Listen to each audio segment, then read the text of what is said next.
Yes. Yes. Yes. Do you want it? Want it bad. Do you really? Sure. I don't see why not. How excited are you that I'm wearing my reading glasses, DBA readers, and I have a beard? Is it hard for you to try to keep your soft cow beneath the dais? I didn't want to say it because it would come across maybe unprofessional. Right. Harassment, like Joy Taylor. But this is the hottest you've ever looked. I kind of agree with that. You know, this is your peak. This is like when you find that one pair of slacks that just works for you. Yeah. You know, you never want to take them off. That's what I feel like with the readers and the beard. Jackson's Conscience, the YouTube What the chat's hell is active that as the name? day. All I know Like it's Conscience? Jackson's Conscience. Is that- You guys look extra tasty today. John Score says, my, yes. And Joey Vitale's Orange Scully says, the readers make me drool. Readers too? Swoon. Elsted, to see you are safe and warm, Tim? Elsted? The hell does that mean? I don't know. I didn't know if I was missing a I'm word. trying to figure out who Jackson's Conscience's avatar is. Is it Haith? Is Frank Haith? I can't tell. That makes me happy. It kind of looks like Tim Meadows. Either I think way. that was racist right there. Well, it's such I'll a look small. forward to your tweet. That's I look such a forward to your small tweet, image. and that I will have all my burners active, calling for your readers with the beard and the toque. Holy moly! I feel like Jason Whitlock. That's from MD 2021. MD 2020, I apologize, or MD 2021. Stag, never been in a QFTA. Well, welcome in, Stag. 37 people. I mean, they're just here. Jackson's Conscious says it is the hate crime. That was a great Joe Strauss reference. My first as well, usually PLTD, Joey Vitale's Orange Skull. Well, I would imagine a lot of people are at home. Yep. I mean, the parking lot here at Hubbard Radio is empty. Yeah. John Kiowski's here. I was just talking to him in the break room moments ago. And I believe all of the shows were back in studio today. Is that true? Because yesterday, how many people? You said it was you and who? Me, AD, and the guy who co-hosts KC Mornings with him. I think we're the only three people in the building. As of like during the morning, I saw obviously Tanner came in to run BK and Ferrario, and I saw Stalter here later after that. But there was three people as of 7 a.m. yesterday. Sweet Mother of Mercy. Yeah, and understandably so. I mean, if you didn't have to come in here, why would you? Always a warm welcome from Tim. That's from Stag. Yeah, I'm known for my warmth. Yeah, hospitality, general gravitational pull towards your warmness. You know, you're kind of like the sun.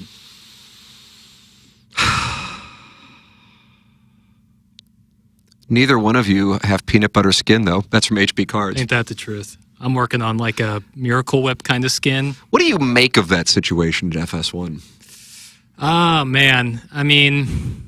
For the record, for those of you not familiar with it, type in Joy Taylor, Skip Bayless. And I can't recall the name of the executive. That's the magic of not being on air. Dixon? Is it Dixon, for sure, but I can't remember what his Chris first Dixon, name is. maybe? Fortunately, I have a laptop in front of me. And it's always good to guess the names of people who are being sued for serious crimes. Yeah, Charlie Dixon. Charlie Dixon. Skip Bayless alleged in a lawsuit filed by a former hairstylist at FS1 to have offered her $1.5 million. Yeah, anytime with stuff like this, I kind of always reserve judgment till the legal That's system. interesting that you're in that mindset. See, I have been on the receiving end of the mob, which is why I think I default to automatically taking the opposite stance of the mob, which is not right. Because, not to say that I agree with like a mob on social media doing the takedown thing, but it doesn't mean that the mob's verdict, so to speak, is wrong. You see what I'm saying? Totally. But because I don't like the mob's tactics, I take the other side of the mob on the verdict. Do you follow what I'm saying, or am I misstating, or are you just entranced by my baby blues? Hide by these readers. This is the hardest I've had to work to lock in. Amen. Thank God for Adderall. And I would say I get your overarching stance on that. Now, I just, I'm not a lawyer. I don't see, as much as we hear about cases like this, I don't know the particulars of everything, so I tend to reserve judgment until things have kind of settled. Mm-hmm. I feel like you said, oftentimes the mob, the court of public opinion has their verdict within moments, and I often don't think that's the right thing. Right, because I don't know, I have been on the receiving end of it. So once you've been on the receiving end of it, you can't help but feel sympathy for those going through when you're in the cauldron. Right. For the record, the time I was on the receiving end of it was when Albert Pujols, and I somehow got thrown into that. That's a 30 for 30 in and of itself, how that all happened. But either way, I was on the receiving end of it, fine.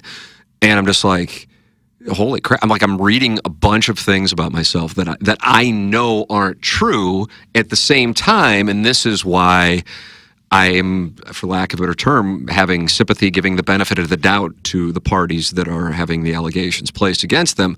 I was specifically told by our attorneys to not say anything. I was specifically told not to say anything. And I had one counsel, we decided to go with this one, saying, one person who's saying something everybody in town knows is a complete liar. So you know that already, so you don't worry about that. The one you got to worry about is Albert Pujols, and even though we know we're in the right, you can't say anything because then it jeopardizes your media and liability insurance policy. That's the reason for those of you. I'm sure most people aren't aware of this stuff, but that's the reason. Now, I don't know how that would tie into what's going on at FS1, because the way I was in 2013 when that happened, I'm like, let's go line by line and explain why this is not true. This didn't happen. Here is actually what happened. And I was told you can't say a word. So you just have to sit and eat it. Right.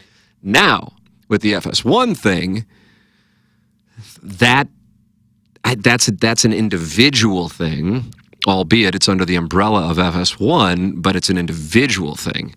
And so, for example, specific to Skip Bayless, if I'm like, whether you like Skip Bayless or you don't, or you like his act or whatever, taking that out of the equation, if you were accused, think in your workplace by a former employee of not only sexual harassment, but specifically offering $1.5 million, and you're going, that's completely, like, I know what I would do. I would sue for defamation like that. Right. That's what I would do. That's just what I would do. And maybe that's a blind spot because then that opens me up to all kinds of crap. But you know what I'm saying? So I don't know. So what did he do yesterday? He started tweeting about Mike McCarthy and the Cowboys. Business as usual. Now, I don't think Emmanuel Acho has anything to. He was just in a consensual relationship. Yeah. Per the lawsuit, who knows? And again, you don't know what's fucking true. Right. You don't know. And once you've read things about yourself that aren't true, but you know the public believes because they don't know any better, you can't blame them. Right. You know that it is possible, very possible, for things to just be read and written that are not factually correct. So that's why I'm like, this is the grossest part to me of the whole thing, because it indicates malice of taking other people out, is the allegation that Joy Taylor was consciously planning on taking down Dixon, the executive, for harassment if and when she would be terminated, or if and when she didn't get a promotion. That to me, but again, I don't know what's Joy Taylor's side of the story. What's Skip Bayless's side of the story? What's Acho's side of the story? What's Dixon's side of the story? I don't know. You know? Yeah. So often I feel like people are like in the need of instant reaction when more often than not, and likely in legal situations, it's probably best to let things play out through the legal system, and then once everything is obtained, discovery's done, you find out more information, then you can give a more informed opinion. Right now, we have one lawsuit, and that's what we're going off of. We don't know what's true. We don't know what's not true. We don't know who's to blame or who's not to blame. So the way things usually work out, unfortunately, is the allegations get a hell of a lot more attention than the eventual retraction and/or sentencing. Know what I mean? Yeah. So while it's certainly tittillating, understandably so, I am certainly titillated by it, as I know many other people are. If it's not accurate, then if you're Fox, what do you do in that spot with both? Joey Taylor goes on the show yesterday, business as usual. Acho goes on his show yesterday, business as usual. I honestly didn't know either one had shows. I knew Joy Taylor from her time with Colin Cowherd. Right. And I see Acho pop up on a variety of different shows. Yeah. I didn't know exactly where they were doing shows. I kind of knew they did shows, but not exactly where or when. I assume you just keep rolling until, because if, I don't know. I don't know the dynamics of Fox, obviously, but I would assume just That you just go, because if you don't have them on the air, then it makes it look like you're saying then they're guilty. You see what I'm saying? Right. It's such a tough spot for the executives there because they're also like not only on one hand they're dealing with this lawsuit that would certainly include them, and they will have to do something about that, and also continue programming for the foreseeable future. Yeah. So you're kind of stuck no matter what. You're in a tough situation. Stagg says, some of this reminds me of that Duke lacrosse scandal. Great 30 for 30 on that. That's a hell of a reference. Now, you were 8 years old when that happened. That happened in 2006. How familiar with that story are you? That is a great 30 for 30. You are very familiar with it? Okay. I remember when we were doing TMA at that time, I remember, I mean, the audio, we wouldn't have the archives of that. That, for lack of a better term, smelled wrong to me from the get-go. And what smelled wrong to me was it the district attorney, I believe, if I'm not mistaken, who was the one who was aggressive with the prosecution and leaping to the prosecution. I felt like I got a read on him, that something wasn't right. And I recall saying it on the show, which wasn't necessarily at the time a popular place to be. I shall side with the wealthy white guys who go to Duke. That's why the story, if this was like something that happened like at Mizzou, it wouldn't be as big of a deal as Duke or Notre Dame or Stanford or something that is perceived to be, privilege-centric. But that was my reasoning. It wasn't like, oh, the blacks, it was, I think this guy's dirty motherfucker. That's what I think. Right. But I could be off. I don't know. So that was 2006. That predates my Albert Pujols experience by 7 years. So I don't know. Maybe I've been calling a ball and a strike for a while. I have no idea. I keep seeing out of the corner of my eye like a white piece of fuzz. Is it on my beard? Is it on the microphone? Have I indulged in mushrooms? What's going on? Cataracts. I think it's cataracts. Because I can't. Is 48 the age where you start dealing with cataracts? It'd be tough. Well, if you start dealing with baldness at 19, then I assume cataracts come around 50. Yeah. I just think like I'm seeing like Stagg saying like very unpopular to take the Duke's player's side. I get like what you're saying, but like this is my overall point. It doesn't matter which side. Like just don't necessarily, like it's not important or necessary to have an opinion about something right away. Like I think it's important to find out more and more and more as things develop. You can give initial knee-jerk reactions to stuff, but also kind of prefacing that with we don't have all the information. So I think when it comes to games, I'm more comfortable doing that but still even that can impact people's reputations because so often, I mean, for example, I think someone who has kind of adhered to a policy that I've tried to adhere to, not that I've been able to do it, 100%, and it has been to his detriment. Do you know where I'm going to go with this? I do not. I'm curious, though. St. Louis. Incredibly unpopular right now. Stan Kroenke? No. Well, I think that's probably going to be omnipresent. John Mazzewa. That's correct. I think he has a lot of information that if he were to share it, people would look at him differently. Now, I don't know that. I want to be clear. But he is so big on keeping things in the room that I think that would help. I think the Mike Schilt thing, I think there may be something there. But the way he handled it, philosophical differences. The Arozarena thing, which certainly gets pinned on him. I think there may be something. And by the way, I'm not saying this guy's been, that's not what I'm saying. I'm just looking at that, and I think there may be something there. Which is kind of why I talk about cardinal messaging quite often. But it's a tough spot, At the same time, I think the Cardinals do have a situation right now with a leak, and I have no respect for that. And I don't think it's really too difficult to figure out. I don't know. So it's a tough spot to manage PR, all while maintaining the trust of the people with whom you work, right, knowing that you're not going to air them out. And that's likely if you're in a coin flip situation, the side you fall on would be, the people you work with. Yeah, because that's what you want to know, that when it's all said and done, and there's some transparency. It's such a fine line to walk. But what I was saying is what goes on now, in particular in our industry, and certainly it's exacerbated by social media, is you have to have a take right away, and the take that is going to be more rewarded with attention, engagement, and then sometimes financially will be the more extreme take one way or the other. Right. And of course, nuance is then left on the battlefield. You're welcome to participate. Great to have 61 people here. YouTube.com/TMASTL. I got emails, and I haven't been reading emails as of late, and I wanted to, oh my God. We have an erotic story? I think we might. Oh my God. And it's titled Lesbian Love. Oh. The sender to me is more important than the subject line. Yeah. Because Bikini model Brittany. right. Just like that. My soft cow. Yeah, it disappeared. Turtles. Yeah. Snow day.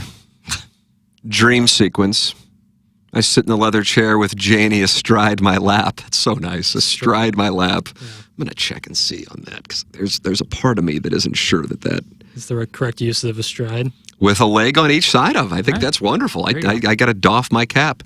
And she is a schoolgirl, and I am her stern teacher. And she teases me with her eyes and sucks her fingers tauntingly, saying, "I'm such bad news, miss. What are you going to do with me, And she pulls her fingers from her mouth till they are wet with saliva, which she then rubs over her hard navel. Hard navel? Hard belly button? Weird. Is that a thing? No, I'm not trying to kink shame, but I mean, just biologically, is that a thing? We're not kink shaming. That goes without saying. Yes. Yeah. Well, I guess if you have an outie. So no, I understand, but if you're aroused, does a belly button get like an erection? Well, probably that could be not. The title of the podcast. Does a belly button get an erection?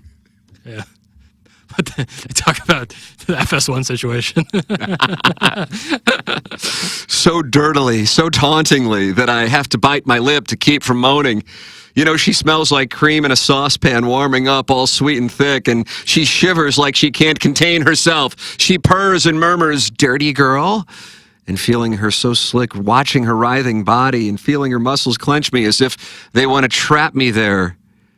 This does something to me, something more than arousal. It makes me a dominatrix. It brings me to life. I got to scoot, my little newt. That's from Bikini Model Brittany. Always at the end there. You know, Hubbard Is that Marty. the Lars Newt Bar? Yeah. Hubbard Marty, who's wonderful. You hear him on the TMA Open. Yes. He's told us that he finds it somewhat odd that, us two are sitting in this room reading erotica to each other. Yeah, just two guys in a small room. And I always thought, like, oh, come on, Marty, get with the program. Yep. I kind of see where he's coming from with this one. This one, once he talked hard navels, I got to study that. I get a little squeamish. I got to study that. Let's see what I got. I got another one right here. The people sent in the emails today. I submitted an email the day yesterday. It was not read. Was it filtered? Maybe it was just no good. Oh, maybe it was just no good. I would accept that. Still new to trying to email in to TMA, so thought I would ask. Thanks. That's from Marcia's burner. Jackson, you did the filtering, or did Chairman Kurt do it remotely? Chairman did it remotely, so I can't speak to that. But yeah, you probably got filtered. I mean, it's not like an assault on your character. It's not like we have life, liberty, and getting through the filter process of TMA's email today. Like, some things are a privilege. If you get through, it should be a gold star to you. If you don't, come back stronger. That's what I'd say, or cleaner. I'm responding on the off chance Marcia's burner is not currently watching or will be going back to podcast, the Tim McKernan Show podcast. Thank you to our sponsors of the Tim McKernan Show podcast. That's Mark Hanna with Evergreen Wealth Strategies online at evergreenstl.com, 314-889-0503. That is Seth Goldcamp of Design Air Heating and Cooling online at designairservice.com. And you're going to need him this week. Sweet mother of mercy, Jackson, if you're in the St. Louis metropolitan area. I did a call yesterday, though, with somebody down he's on the Gulf side of Florida, positioning the Zoom so I could see the ocean and the weather. God almighty. When I was shoveling yesterday, I thought to myself, I used to live in Fort Myers, Florida. What am I doing? God almighty. 8 degrees for a low tomorrow, as Jackson and I talk here on Tuesday, January 7th, 2025. 8 degrees for a low on Thursday, and then 70% chance of more snow on Friday. That just means you can't get out of the couch to watch Ohio State, Texas. God Lock in. Almighty. Batten down the hatches. I am telling you. So yeah, Design Air Heating and Cooling, designairservice.com. Munganess, St. Louis Acura, Munganess Burkhardt, Alton Toyota. That's the great Jamie Burkhardt and the great Peter Munganast, and then in the service department, the great Ryan Seiberg, and then James Carlton of the Carlton State Farm Insurance Agency. I just added to my policy with James Carlton on Friday afternoon. Nice. Great people. I got to talk to him. I got to talk to Mark Hanna today, too. Those are the sponsors of the Tim McKernan Show podcast. Another email. Happy New Year to you and yours. First off, let me say that, I am the cigar man on the fan page.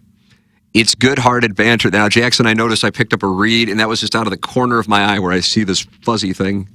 I don't. Are you aware of a cigar man? I believe that during the early days of COVID, there was a gentleman on the page.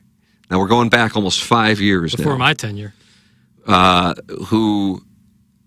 It doesn't really matter. I'm not using his name, but I believe he was adamant that it wasn't real or something along those lines.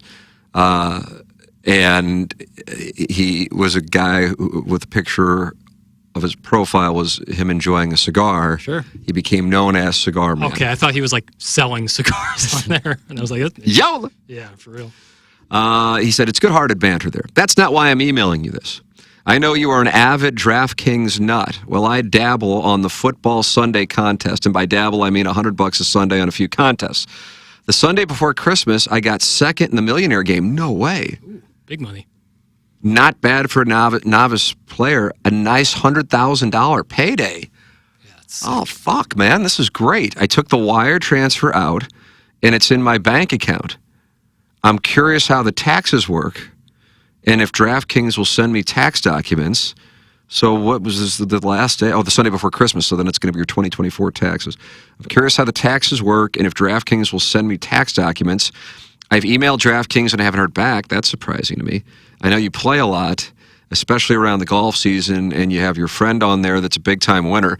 I don't know anyone who has won this much, and I thought I would reach out to you to see how this works. No need to read this on the air. Oh, yeah. No names were said. Yeah, just need a little guidance. Yeah, I can specifically, with regard to the guy I call the Wizard. Yeah. And I'm not bullshitting. Hell, Mark Milton's not even a sponsor of this podcast, but for real, Mark Milton is who he works with. Oh, yeah. I mean, he became, I don't even know at this point. It's so disconcerting to me as a sports fan, and then also somebody who, let's be honest, succeeds at everything he does at a level that most of you fucking people can't fathom. Does that come off? You and Jamie Foxx. Yeah, I guess. And I'm getting hair transplants just like him. Yep. Do you think he's gotten hair transplants? Yes. Okay. That I have not been able to be successful at Daily Fantasy. So I am sitting here, Cigar Man, incredibly jealous of you. But for real, my buddy the Wizard, and I realize for some of you this story will be redundant. It's very brief. But had Xander Schauffele made like an 8-foot putt, which he's probably 40 to 43% to make, which probably surprises people. I bet people think that percentage is higher, but that's the math.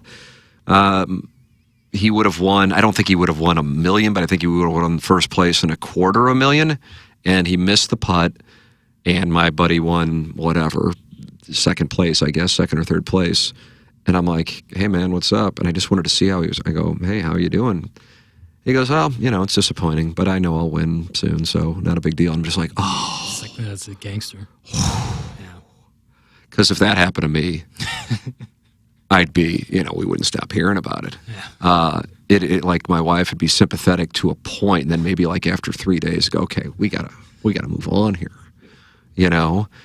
That's outstanding. I'd be curious what the lineup was because Christmas Eve they were still really playing. It wasn't like the Week 18 thing. Right. Yeah. That's actually But anyway, Mark Milton, STLTaxLawyer.com. No bullshit. That's what I fantasize about being able to call Mark Milton,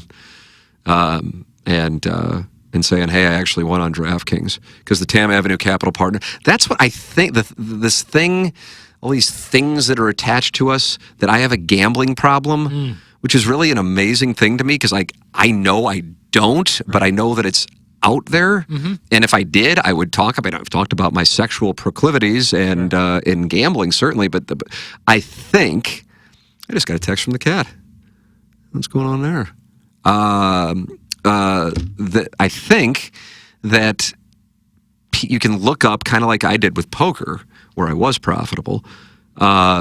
You can look up players' usernames and their history. When I was doing the Tam Avenue Capital Partners things, it was a bunch of guys who obviously had a lot of money because they were willing to lose. Right. And that's what the Tam Avenue Capital Partners, we did that for you. Yeah, week in, week out. Week in, week out. And we weren't doing it to like play the double up games. Right. We were entering in the Millionaire Maker, which is what Cigar Man here finished second place in. But the Millionaire Maker, even for guys who are great at it, is like a lottery ticket. Sure. And so we just lost. But these guys, like, some guys were doing maybe $500 a week. It just depended on how much of the business you owned. And then some were doing like $67 a week. But they wanted the big score. And then I would build out the rosters. And so you're firing Hail Marys at it. Because otherwise, it's like, I don't really, I mean, you know my compadres who gamble and the level they're gambling at. I just don't. Ball game. I just don't even. Yeah. Like if I'm I mean, maybe I should show my high school bookies site here in my.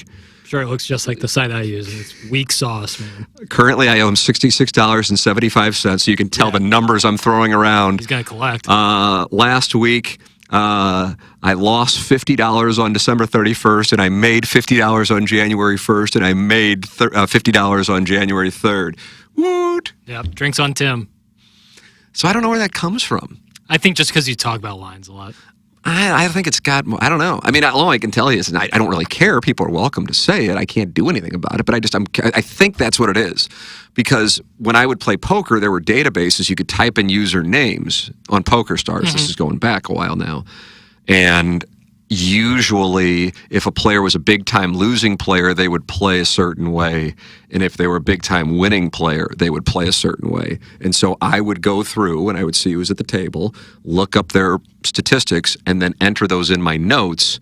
And then I would, if I'm in a hand with somebody, I would have it wasn't perfect, because again, you still got to play the cards if you do actually go to showdown with them, but there'd be a way that losing players would play, and there was a way winning. Just like when I was playing in the World Series of Poker main event, I was actually better against better players because I would have an idea of what they were doing, whereas if I were dealing with old American rich guys who kind of didn't give a shit about $10,000 and were just sitting there to get drunk or just to like say they did it. Right. I had no, I thought I was going to be able to run circles around them. Predict what and then all of a sudden I'm like, oh, you had Jack 3 offsuit, right? And thought that the Jack was good, even though I was betting. I'm like, what the fuck? Do I have a Teddy KGB tell? Right. What then? He's like, I don't know. I just kind of felt like my Jack was good. Fuck, I don't know. Yeah, people run off feelings. Did you think that feelings? No, like being able to look up in the database users offset the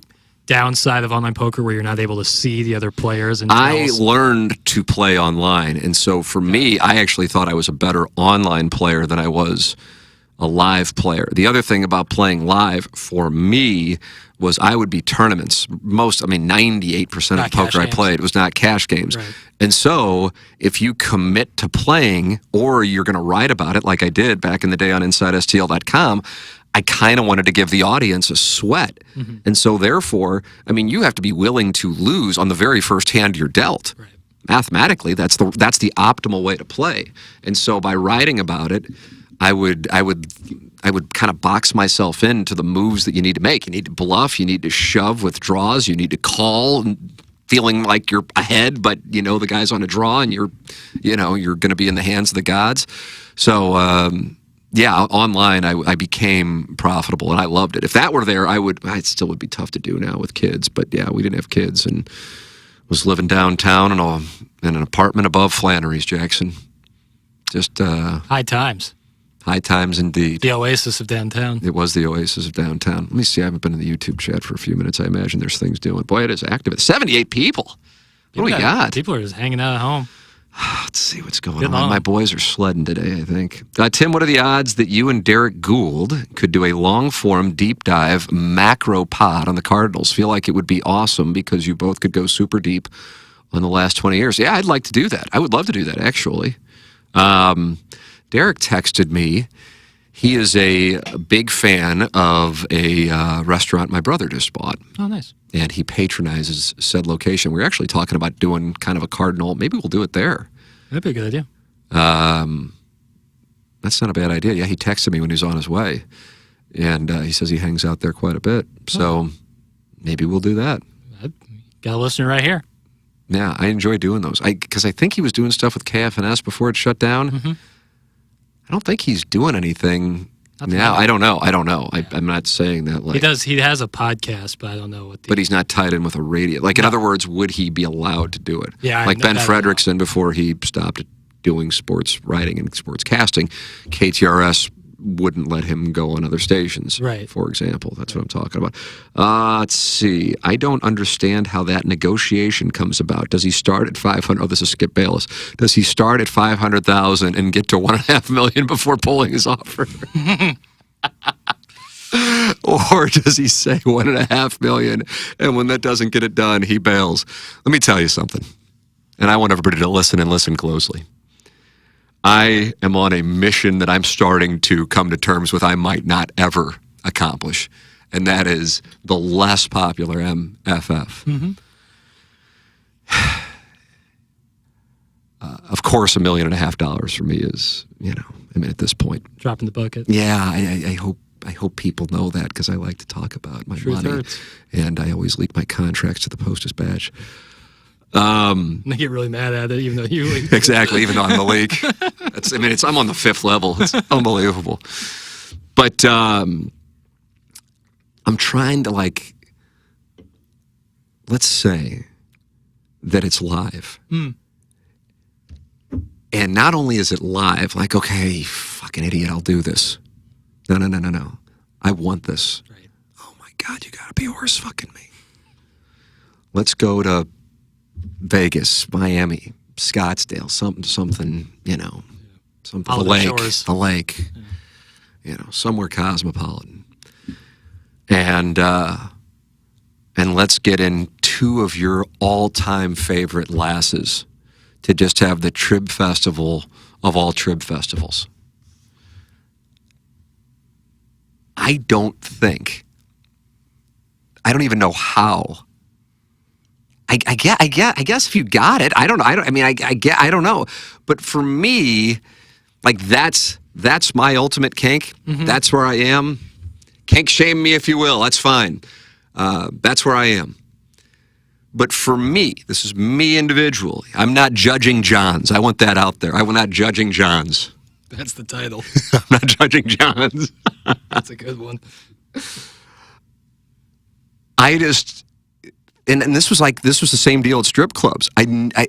Anytime I was at a strip club, which was quite a bit for the first decade of this century, I was never like, oh, good, she's going to grind on me and maybe I'll fire one off in my pant. That's never where I was. It was, I think she's really into whichever significant other I was with at that particular time. Yeah. And that's what I loved. Yeah. You agree with me on that? I'm surprised you agree with me on that. I see where you're coming from. That was it. Yeah. The idea, because I was fucked up a lot of the time, just on booze. Sure. That I still had the awareness, they're not into me. And even if they are, they got other people to go to. That's God bless. Good for you. That's the business. But, because some of the threesomes I was fortunate enough to have were from dancers, I recognized, realistically, they're probably not into me. But they're probably going to be into my significant other, and the next thing I know, they're falling in love with the other over there, and I'm the happiest person in town. The happiest person in town. And once you get that snort of that junk, you're always chasing. Here I am, 2 decades later, still 48 years old, father of 2. And I'm chasing the same thing. Listen, people need something to chase, so I wouldn't. That's my motive. Yeah, I'd like to get to scratch. I think I'm going to get there. I don't know, Jackson. Probably more obtainable than the situation. You think so? Oh, I hate to hear that. I would much rather have the less popular. I get much rather. Really? Yeah, but it kind of. I'm setting terms here for something that isn't going to happen. I want to believe that it's really going on. It's not like a can't believe I'm doing this shit. Right, because I feel like we could probably, there's a situation in which it could get done, but you want it to be organic. You want it you want it to happen. Yes. Where everyone's really excited about it. Right. Yes. Listen, I don't know how the situation would work, but I would think that it would probably be more likely to become scratch. Well, I mean, I'll make these observations. Like, I'll be walking around the house. I mean, I got kids. I'm walking around the house in my boxers. I just get up. What am I supposed to do? Put on my Sunday best? It's my fucking house. I'm going to walk around in my boxers. You don't have loungewear? I don't have loungewear. I don't have a robe. It's a miss. And my older son, I go, put some clothes on. What the hell? And I use that as an opportunity to sell my wife on lesbianism. And I'll say, well, what else are you going to do with it?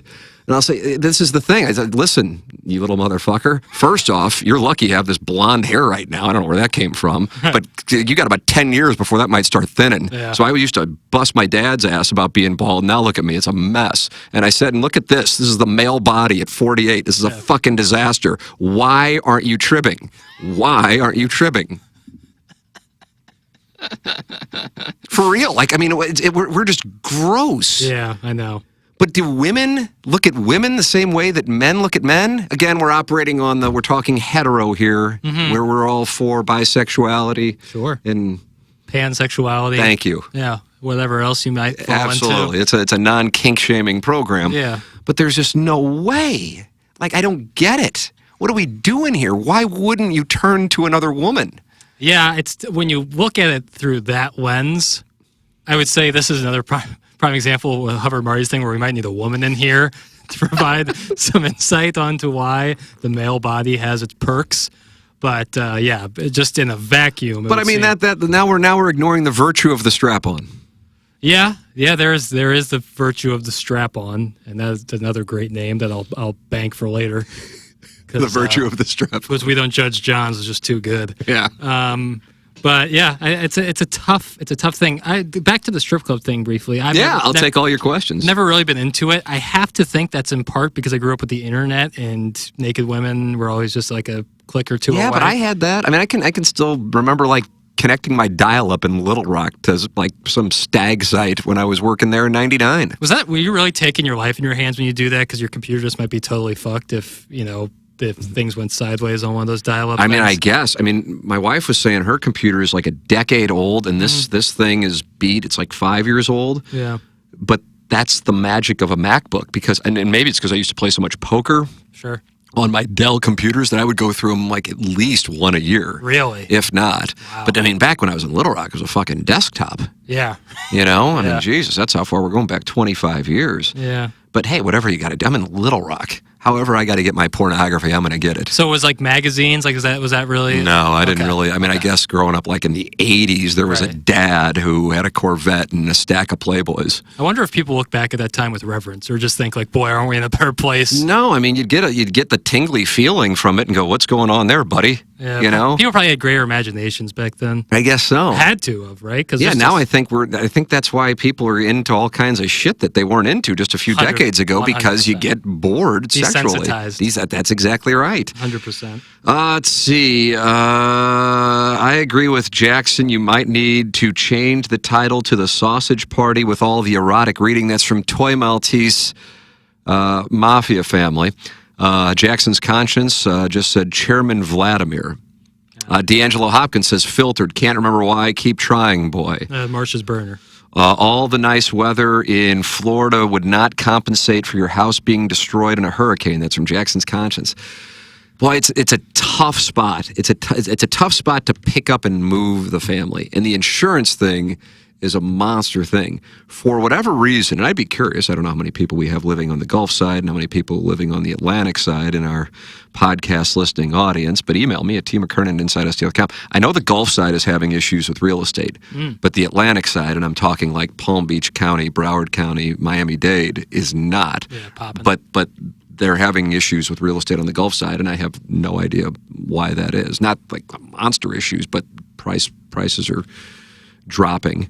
Anytime I want to torture myself, I read the STL Today comments, or I go to Zillow to look at the house that we were living in this time 4 years ago, know what the gentleman offered it to me for, and then see how it's increased by 65% in value, and hope that I see it's drop just to somehow make me feel better, not that I'm buying it, and it's still going up.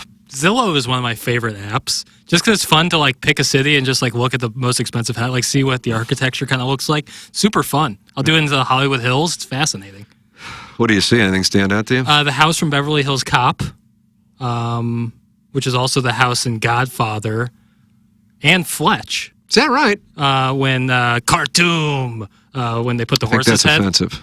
It's the capital of Sudan, but it's also the name of the horse that was decapitated in Godfather, and that house was up there for like 150. I think it was William Randolph Hearst's mansion, and I saw it. No, is that right? It was like $150 million. Well, that's out of my range, at least right now. Right. But if I can hit on DraftKings this weekend, I did build out 2 rosters for the thing at Kapalua this weekend.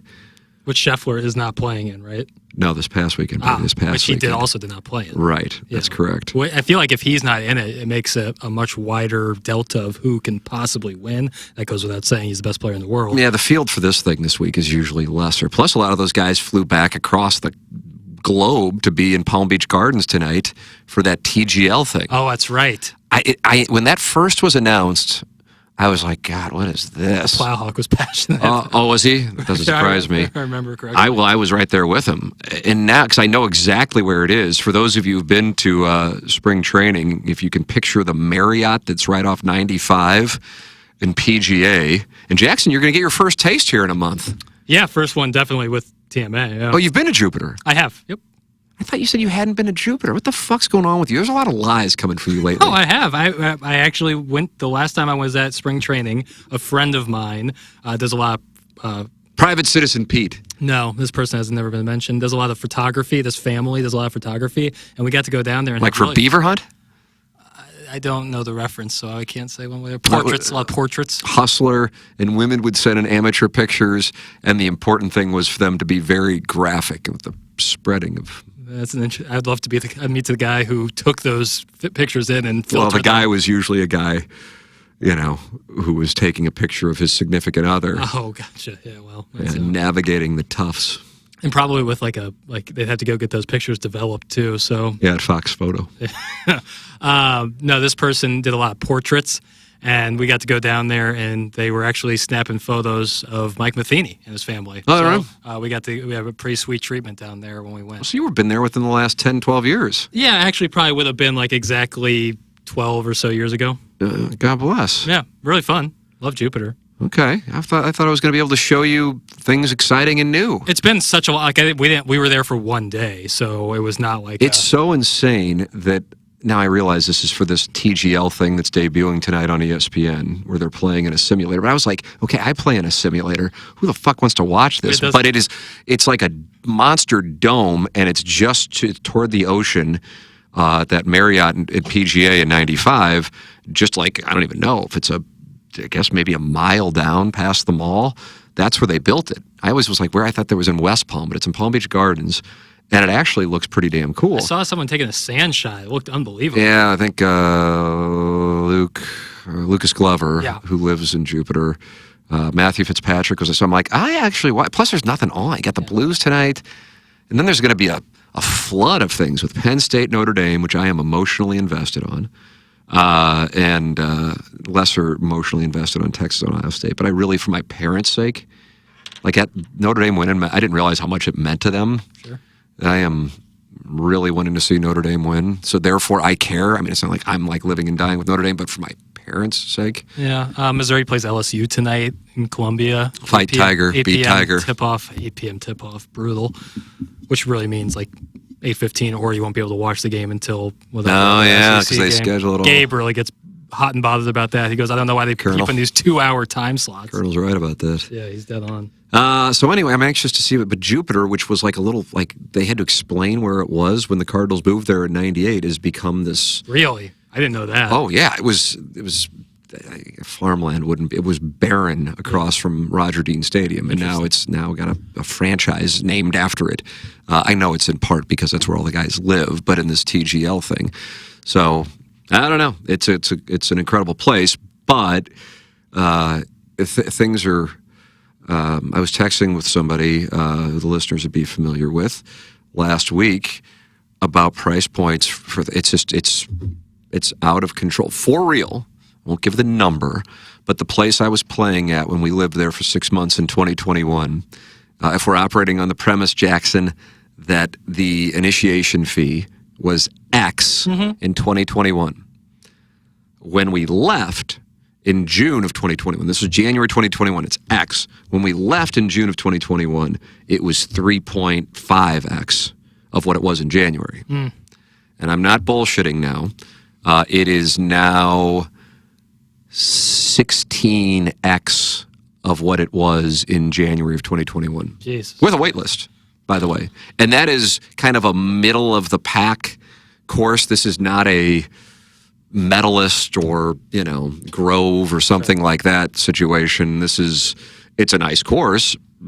I'm thrilled by it. But if you are somebody with real money, you're not joining this place. And it's increased that much. And it would easily be the highest initiation fee in the St. Louis area. Right. So it's just like, it's pricing out everybody, but the people who are like 0.1%, right?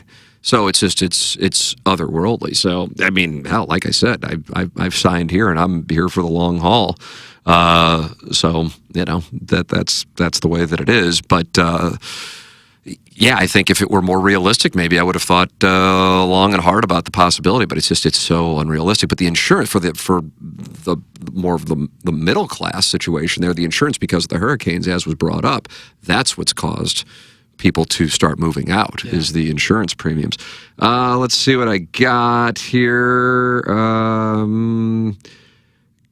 Goodness, I'm excited for this to get set up in Missouri. I believe that's gambling we're talking about. DraftKings will send you a 1099 or you can go to your DK account. Yeah, that's accurate. Yeah. But you do want to get counsel, and for real, Mark Milton is who helped my buddy out. Yeah. Damn, it's my first good look at Tim today. Hello, cutie. These readers. Here. These readers. Yeah, you've really found this is your sweet spot right here. The readers, the beard, that's the sweet spot? And honestly, the skull cap on top is just... Is the skull cap better than like a ball cap? Both will do, but in this current context, I prefer the Scully. Okay. So should I wear this in the summer too, like the Edge? No, skull cap in the summer, straight to the gulag you go. That's no good. You can't wear that. Why does Jackson look like the professor right now? That's from Tunneling Gerbil. Got handles like him too, if you're not careful. I mean, it's uncanny.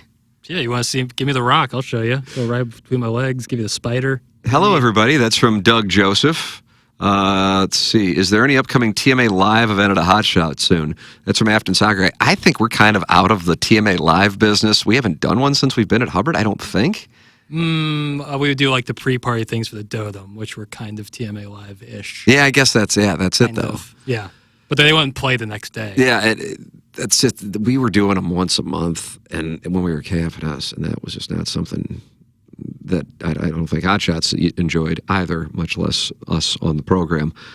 Joey Vitale's Orange Scully says, hot wife situation, nice. Where's the hot wife situation? What do we got going on? I guess I got to do some scrolling up. Anyone getting hot wifed? I'm not even positive what hot wifing is. Joey Vitale's Orange Scully, tell us what hot wifing is, where is the hot wife situation in our YouTube chat today. Let's see. Holy ish. It's Tim. That's from Hunt. Well, who else do you expect when you go on this channel? Wouldn't it be odd if, like, I weren't here? Me and Doug. Taking on the Tim McKernan show. Yeah. Hunter, by the way, I see that a lot used as a unisex name. Big fan. I think Hunter for a boy or a girl is great. I can't think of a Hunter that's a female. I know a couple. So this is just like your buddies. Well, yeah. Okay. Yeah, I think it's a good unisex name. I'm like famous. I'm sure there's someone an adult with the name Hunter. Yeah, I gotta agree with you. Hunter King, Hunter Tylo. She was like a soap opera star. All right, there's a handful. Yeah, I think it's a good unisex name. Why Hunter Tylo's brioed. Is that right? Whew. I feel like everybody in soap operas eventually gets brioed. Yeah. Oh Lord. Yeah, boy, that's tough. Situation. I was watching Notting Hill the other day with the great Angelina Jolie, and she's not in the film. Julia Roberts is what I meant. I always get them confused. It's brutal. It seemed like a little bit of lip work done, even in 1999's Notting Hill.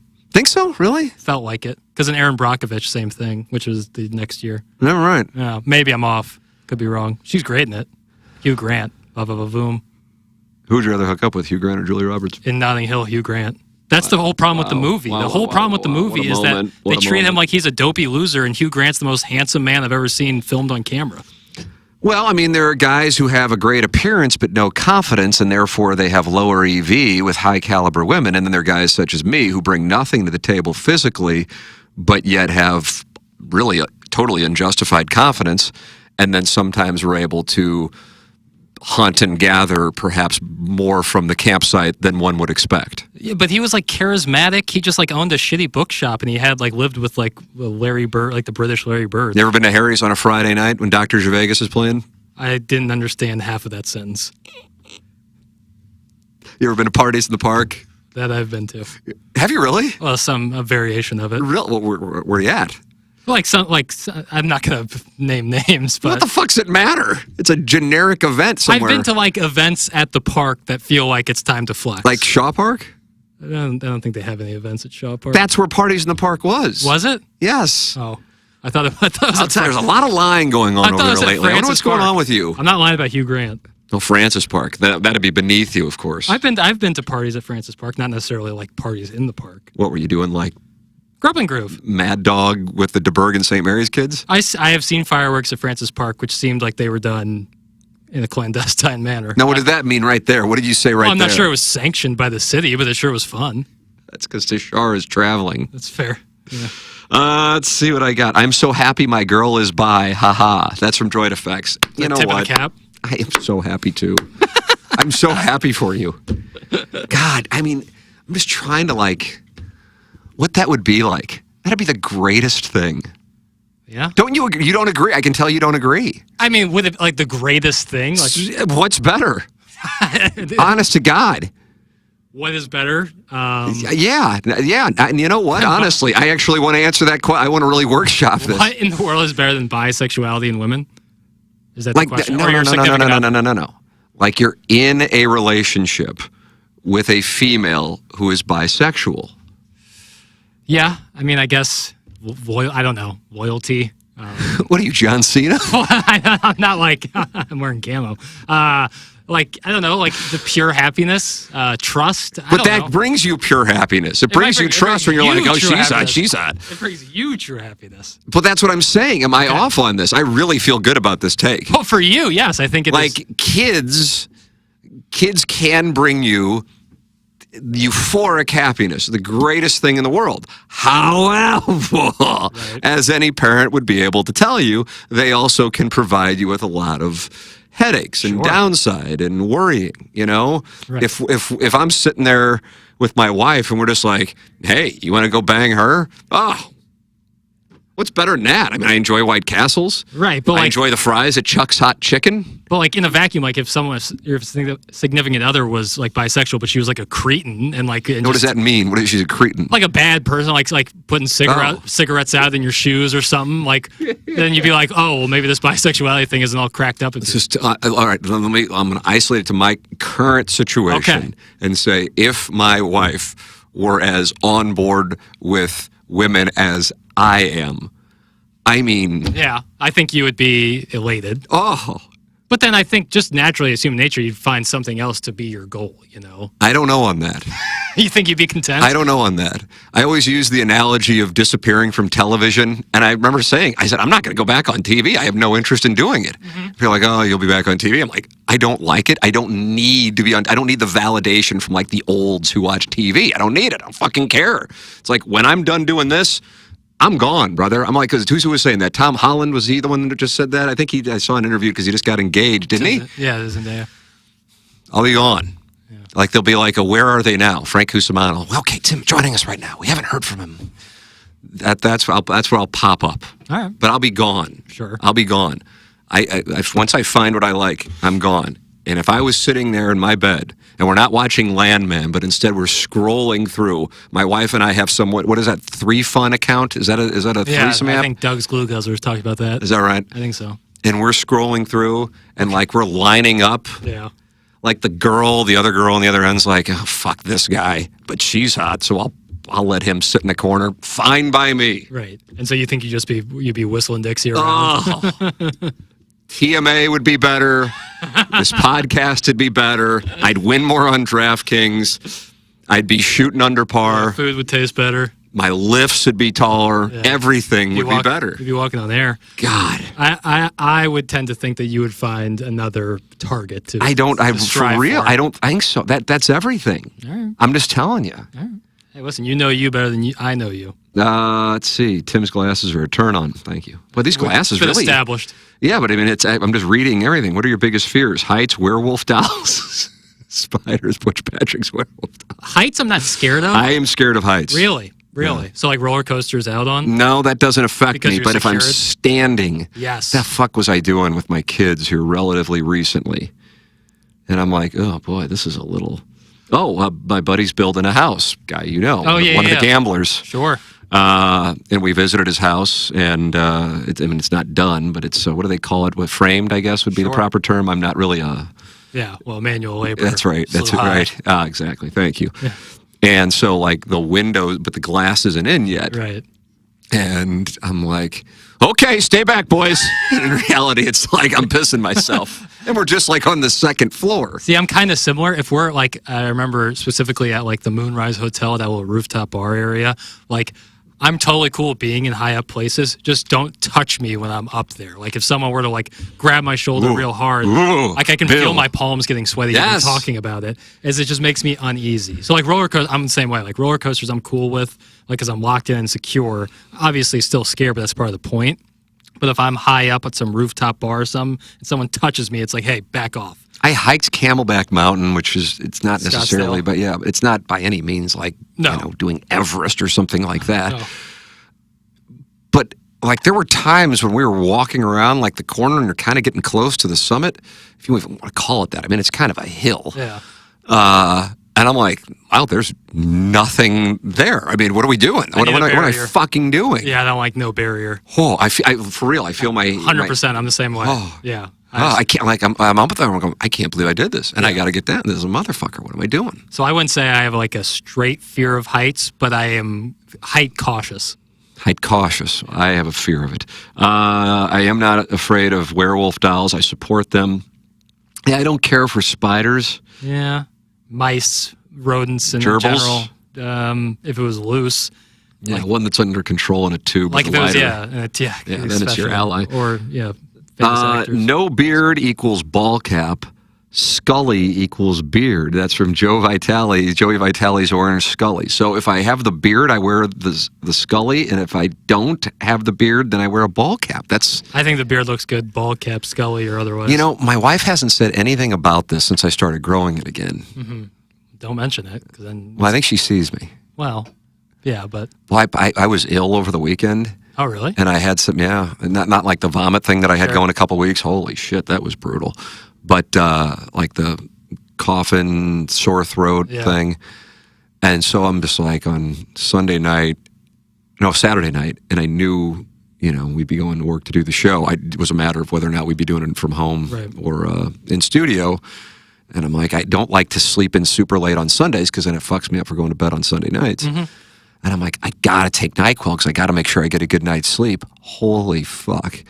And my wife goes, the snoring last night. Because whereas you sleep face down somehow. Correct, there's no noise. If I fall asleep on my back, the snoring Is that right? is apparently, I don't know, but apparently it is brutal. One of those breathe right strips or something? I don't know. So I try to fall asleep on my side for her sake. Yeah. But if I fall asleep on my back, apparently, she says it. And the NyQuil just said, sister, I'm gone. You can keep watching whatever the fuck you want to watch. Yeah. I'm gone. That's interesting. What I've noticed is I do sleep on my face, as Tim just mentioned. But by morning, like I don't sleep on my pillows. Like I'm just face Where down are you? on my Yeah, mattress. you've been talking about sleeping on the Well, yeah, that's been headboard. recently. I've What's going on? woken up You with getting half. pegged? Well, it feels like it with half my face, and my back is still kind of messed up from it. But like, oftentimes I'll wake up with I'm just like sleeping in my arms, like I'm like at school. Very on the odd. desk. It's extremely You getting weird. bad sleep? No, I want you to wear a Whoop. I want to get that information Data? on you. I really want my wife doesn't sleep well, and I'm trying to get her. But she said, the Whoop is this little band. I don't like a handful wearable of you tech. watching on YouTube. Although it's 63 people, but I don't even notice it. yeah. So last night I watches and got shit. I slept for 6 hours and 20 minutes, Jackson. But 4 hours and 7 minutes of that was restorative sleep, which is deep sleep, and then 2 hours and 41 minutes of REM sleep. There is a direct correlation, no bullshit, to the quality of TMA in my REM sleep. Yeah, it was more apparent when we were here, I feel like, in this studio. Yeah. Well, I would check out quite a bit. There was more opportunities to do so. Let's see what we got here. Since I'm new here, just want to check the rules. Does a suspension on TMA carry over to all Tim's IPs or strictly the show on which said suspension was levied? That's from the D-Gen from Jeff County.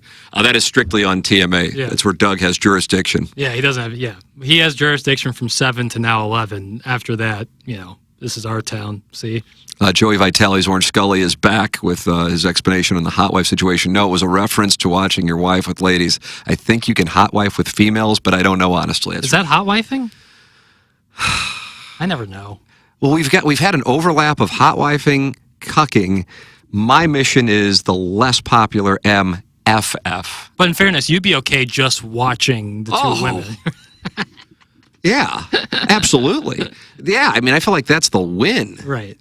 Ideally, you're involved, but if the parameters well, were set. I mean, I know where I am, and I've been very vocal. This is one of the main tenets of my campaign platform. Right. Yeah, I do not associate sex with emotion. Yep. And I feel like I think that's evolved as fuck is what I think it is. Mm-hmm. I think that's evolved as fuck. So I couldn't care any less. However, I know people who are good do associate sex with emotion. And therefore, whereas I couldn't care any less, if for whatever reason this other girl that I'm having the threesome with wants me, and we're going like 2%, like I got to hit a king on the river. Right. If for whatever reason, and then I actually begin to partake, and then my wife goes, "Oh, I'm uncomfortable with that." Well, now we've got a situation, and now I have what we call downside. Right. And the Tam Avenue Capital Partners, minus all of our losses on DraftKings, we try to avoid downside. If I'm just sitting there watching tribbing, I'm as happy as can be. I don't need to interact. That's my official stance, and that's what I'm running on in 2026. Nice. I think that's. I'm going to be your vice. Hunter S. Thompson, Hunter Renfro. What the fuck's going on? Just men named Hunter. And shouts out to them all. But they're men. They are. Yeah, but we're talking about women named Hunter. Well, you were. And I said I'm not familiar until I found the delectable Hunter Tyler from Bold and the Beautiful. Right. Who are dedicating this podcast We to. are indeed. I've met women named Cameron and Ryan before. That's from the Tunneling Gerbil. No, both. Let me tell you something. Ryan Ryans, one of the all-time greats. They really went deep in their bag with that name. Ryan Ryans. Ryan Ryans. She works with Abigail Mack. Let me see. I'm looking her up right now for you to. Ryan Ryans. We got to do better than that. She is. She might be the hottest woman of all time, but that's a bad stage name. She is an all-timer. I always try to find like the absolute best image to like represent my. Yeah, you do need now to you do are that. on board with Ella Reese. You acknowledge that. It's tough to be a heterosexual man and not be on board with it. Okay. I would say. You're not as on board with Abigail Mack. No, I can't It's really interesting. remember exactly what she looks like. Really? Yeah, is she covered in tattoos? No. Okay. don't Ella know if Reese she has has a couple any. tattoos, doesn't she? Yeah, she's got like words to live by on her back. Yeah, that's oof. Yeah, I mean, I don't think we'd have a great conversation. No, that's why I never would get a tattoo. Is there's no way it wouldn't look corny on me. Here's Ryan Ryans. Oh wow. That's Ryan Ryans. Yeah. And she works with Abigail Mack quite I see a bit. picture of is she having a lollipop. The Lollipop Guild? Where do you see her having a lollipop? I Oh, saw- yeah, you know what? She is. Yeah, little She's sucker. like being interviewed by like Ron DeSantis or something. Could have helped the campaign. That yeah, would she be- is enjoying a lollipop. I would watch a narrative podcast here where it's just Rod DeSantis interviewing porn stars. That I'm in for. That I'll watch. Snow bunny lesbian activity in my cul-de-sac. I wish I knew how to post a picture on the chat. That's from Engine Joe. Hunter Pence, that's from John Scores. The kid who bangs Jan in the office is named Hunter. That's true. That is true. Oh, yeah, that's right. The music that she plays That's right. during their dinner party. Hunter Hurst Helmsley, Triple H, big night for him last night. The gimp that lives over at the Lindenwood Park outdoor rink is named Kelly. They have a gimp, like in Pulp. And he lives over at the outdoor rink. How does one become a gimp? Because that seems like a committed call job. in. Because you have to like What is sleep. the number in here? I forgot the number in here. Oh, boy. 855-5TMA or something? No, that wouldn't be it. 636-904 TMA. Thank you. Yeah, call in. We'll talk gimps. That dinner party episode was epic. That's from John Scores. One of the best, and bloopers from that are about as good as it gets. That is outstanding. I might go watch that. Brother Abear's in here. Dr. Gervais at Harry's in 1998 was our Studio 54 moment. What a nice take. So what was Harry's again? It's now where City practices. Okay. Just to the west of Union Station Right. and Maggie O'Brien's, Eddie McVeigh. And yeah, I mean, that's where the gold digging began. A lot of Rammies there, a lot of blues there. 3? I don't think so. That's interesting. Because I feel like the really popular spots for places like for athletes and stuff stay open until 3 because they get out of I don't think so. I feel like that was more a 1:30 thing. God, I can still picture the parking. And then we would go to the stag bars. Right. So that's the thing. Like women who weren't into women were going to the strip bars because it was more like, okay, it's a quick ride over and then bars stay open all night. Yeah, right. Yeah, was there a lot of places that stayed up till 3, like non-strip clubs in St. Louis when you were out partying? Yeah, not really. Yeah, Nick's Pub is like the main one. I think Washington, when we lived there, did. I think. I don't remember. I mean, God, it's been more than 10 years. Nick's P? Hey K Adams? Stays open till 3 a.m. Was Hey K Adams tending bar when you were there? Probably not. Probably not, no. I was probably not. She's the same age as my wife. Yeah. And she was working with Anna Marie at Willie's in probably like 06. Yeah. That's what Columbia needs, is a place that stayed open till 3. That would do. Well, they're never going to do that, though. Well, the city would never allow it. Right. But that would do huge numbers. Let's see. Spot on. Kids are the absolute best and also the worst. Mostly the best. That's from Joey Vitale's Orange Scully. Yeah, anytime the topic comes up on that, for me, had I had these two boys I have right now, when I was like, if for those of you who have listened to archives or were listening to the Morning Grind back in 2000, like if I would have had kids at that, which would have made all the sense in the world. I was 27. That's certainly within the range of having kids. I would have been a garbage parent. Just a garbage parent. Garbage parent. Right. I can't say that enough. So for me, I'm not saying you got to wait to 40 to have kids. I'm not saying that. For me, and then also my wife and I just dealt with, we were told we couldn't have kids, so that there was that part of it. Like in an ideal world, I'm not 48 with a 2-year-old, but that was the hand we were dealt. I just know for me, I would have been a dreadful father if would have had a kid when I was like doing the Morning Grind 2000. Not anything to do with the Morning Grind. It's just I was so fucking immature, gross. Bad cat, Jackson. Bad cat. You know what? That's what I'd say. I'd say bad cat. Everyone matures. Everyone develops. Let's see. But definitely they're the worst at times when they're not being the best. That's from the Tunneling Gerbil. It was a great moment last night, though, watching Caddyshack with my 7-year-old. I bet that was awesome. Yeah. And then even the 2-year-old got into it when the baby Ruth was in the pool. That from age 2 to age 100 is funny.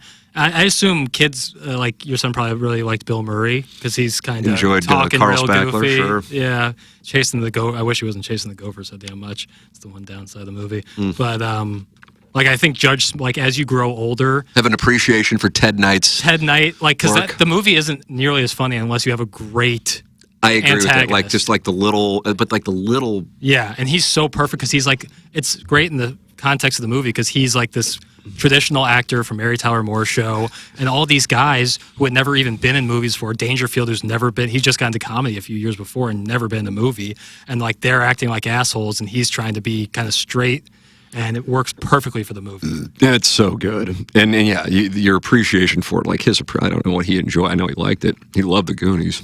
I feel like he'll like Happy Gilmore. Yeah, 100%. Oh my God. He'll love that. I feel like that'll be like, maybe we'll watch that tonight. Like Tin Cup is a movie that you would watch like maybe when he's like in high school. Yeah. But Happy Gilmore works because it has a little slapstick. Well, it's really funny for anybody. But when Judge Smales is talking to Denny Newman and says, "I've sent men younger to you to the gas chamber. I didn't want to do it. I felt like I owed it to them." I was like, what the fuck? That guy is crazy. So funny. Oh, Caddyshack is so funny. I agree with Tim. My kids are great, but if my wife was making out with Ella Reese, it'd be a moment of euphoria that is undescribable. That's from Stephen Mack. Stephen Mack? I agree with Stephen Mack. Is that Steve and Mac or Stephen? Stephen. Got it. Like Stephen, the guy who's living in the basement because Derek, the trainer, that's a bad moved situation. in from Orange Theory. God, because you're probably still footing the bill for a lot of things. That's tough. It's the ultimate con. Yeah, I'd say. Especially when they're calling him dad. I don't know what this means. Hot take there by Jackson. No one wants ashtray feet. What does that mean? That's from Doug Joseph. Well, I was saying if you had a bisexual wife, but she was a cretin, like ashing cigarettes in your shoes and like burning documents or whatever, like I don't think you'd be so gung-ho on the bisexuality. I'm just taking my current situation. That makes sense. And then as opposed to, not being on board, not only now we're back at the middle, but now we're a fan. Oh, God. Right. Oh, my God. I mean, it just opens up a whole new world. People, Bryson, think about that. I want you to think about that. Hey, Tim, what's your beard think of your beard now that it's grown out a bit? That's from Jackson's Conscience.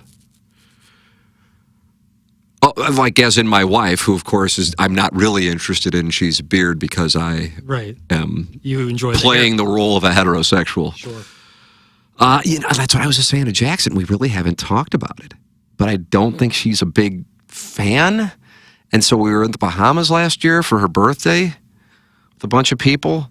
And then she brings up, she goes, when you're kissing me and you got all that hair, it's just really not that great. And I go, stands to reason, but I kind of think everything's not really that great. Right. So, to me, this is just throw another log on the fire. Exactly. And she goes, well, I wouldn't mind it if you... And I go, really? I'll go up to the room, I'll shave it right now. Same clippers I shave my head with, gone. Shrubs everywhere. In the sink at the resort. Wonderful resort, by the way. And so I did it. But then I'm kind of like, when it gets cold, I don't mind having the facial protection. I'm with it, man. And then plus, I want to sleep with so many of the guys who watch this podcast. Right. When I realize that so many of the guys watching the podcast think that I'm a cute boy with the beard, well, that's going to increase my chances of sleeping with the audience members, right? 100%. We've always said with this podcast, the goal isn't to get you off, but to get you right to the edge. Amen. Yeah, this is an edging podcast. Yeah, it's actually in that category on iTunes. The gooning section. Us and Rogan. Mizzou basketball natty or an MFF with Phoenix Marie and another F of your choosing. That's D'Angelo Hopkins. Jackson, that's got to be directed toward you. Basketball natty. Banners live forever, bro. Eventually, I'll die, and my memory will die of that. But Mizzou hoops, winning a natty, will stay in the rafters forever. Boy, so I'm going to switch this here to me, my betrothed, Abigail Mack, Ella Reese, Mia Milano. I feel like I got another one that's trending for me. Or a Missouri football national championship. Yeah. Well, you're putting together like a trope of people now. I'm really putting myself to the test. God. And my wife's on board with it. She can't wait. Well, the key is... As opposed to okay.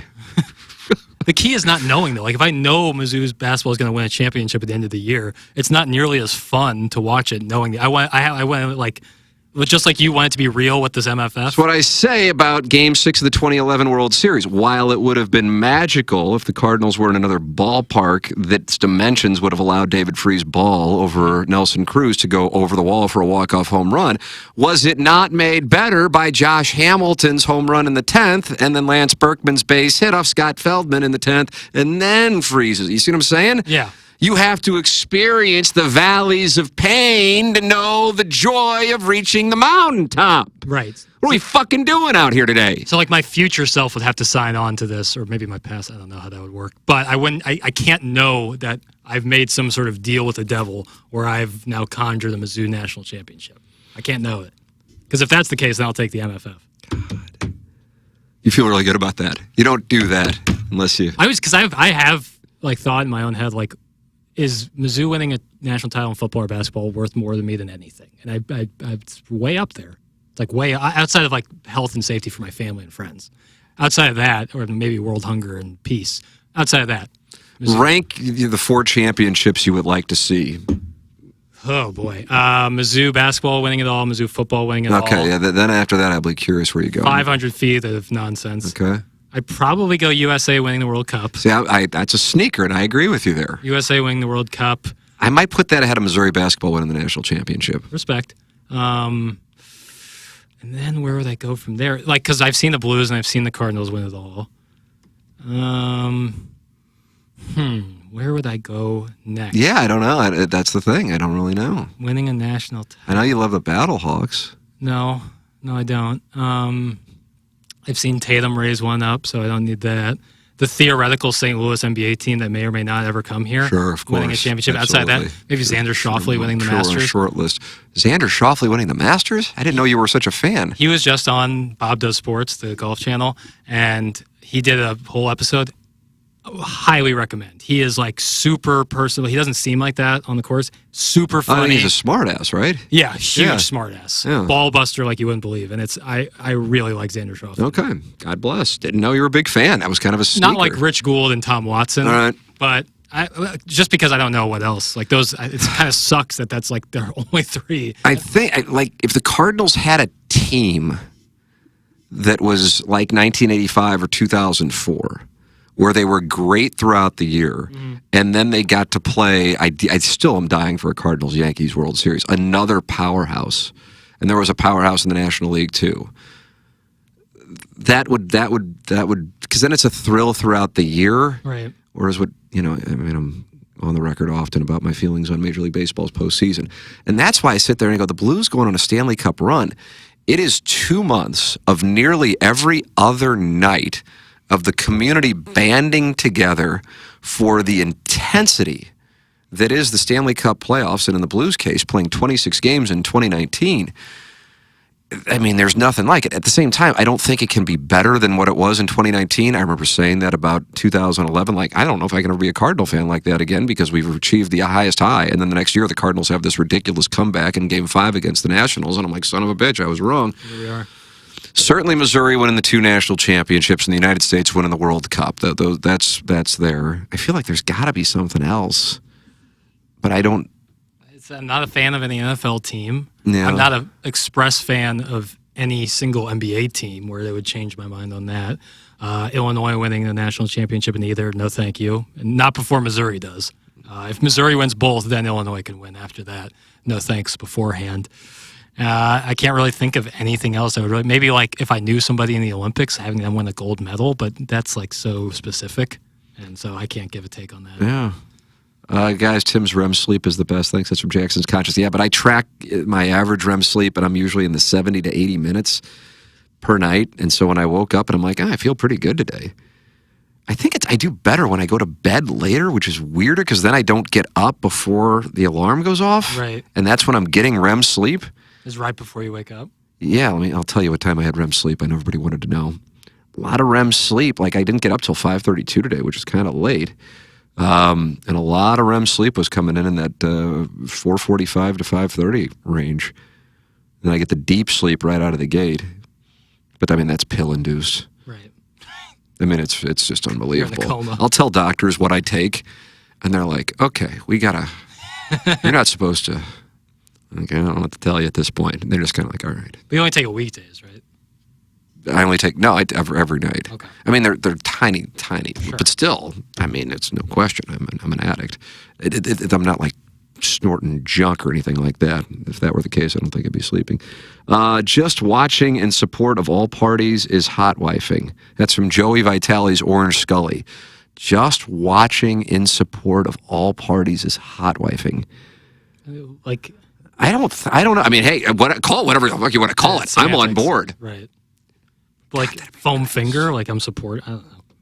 That'd be the greatest. Yeah. Would you get a foam finger for that situation? Pantyhose. Whatever it takes. Honest to God, whatever it takes.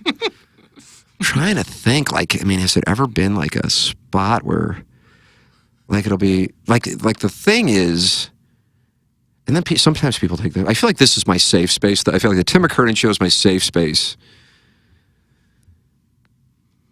Like, there'll be compliments directed toward my wife, but it's not like I want to, Sappho's you. Mm-hmm. But it's never like, oh, what a good-looking couple. And that's because of my presence. Right. Okay? Right. But I would like it, and maybe it's because she doesn't dress, like, provocatively. Of course you do. I do, Right. but nobody cares. I got a little bow tie on. And a dickie. That like a woman would approach her and start hitting on her. That's what I want. You want like what happened to my boy Sweet Sweet Kai? Yes. Where you get accosted out of the Yes. bathroom. Oh, it'd be the greatest. And I should be. Yeah. I should be accosted. Because what happened to Sweet Sweet Kai? The girl said, the lesbian said, You don't deserve her. You don't deserve her. Correct. I'd be like, I agree with you, sister. I don't know if that was looks. Go turn her. I don't know if that was looks based or just because he was a man. Oh, is that right? Really? Yeah. Oh, like the only way that Sweet Sweet Kai's fiance could get home is if this long-fingered lass from the post bathroom got her home? Yeah, I mean, and I think it was a weeknight, so I don't know if that would have been like option A if she were to turn. You know, this is of course a woman hammered at the post on a weekday, accosting men coming out of the bathroom. So probably not, choice A, but still. God, I just need that to happen. I don't know. I mean, it's like, I think... It's always platonic. Anytime compliments are given, it's always platonic. Yeah.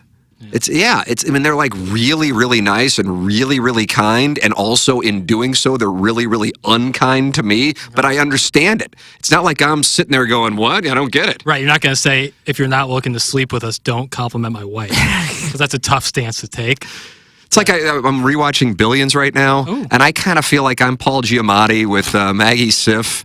Even though, with all due respect, I'm a bigger fan of I'm just being honest, however this comes off, whatever, I think she's better looking. And that's not a shot at Maggie Siff. And I think I'm better looking than Paul Giamatti. I think. Yeah. I'm not begging for compliments, guy. I'm not even looking at anybody to get any response to this. Definitely better looking than the holdovers. Thank you. Yeah, he really A struggled. lot of corduroy. But he actually makes reference to, she's like, well, you always have to wear a suit. And he goes, do you not think I'm aware of what people say, that you could do much better than me? That is my existence and has been for close to 2 decades. I'm well aware of it. But can't one of you be a lesbian saying it? Right. That's all I'm asking for. Right. Well, I think maybe you need to go to certain areas during certain times. Need to go to the grove. You need to go to the Grove. Pride, I think, would be great. Maybe we could do a remote. Wonderful. That would be great. I think it'd be fun. I went to Pride in New York City in 2007. I hear it's a pony.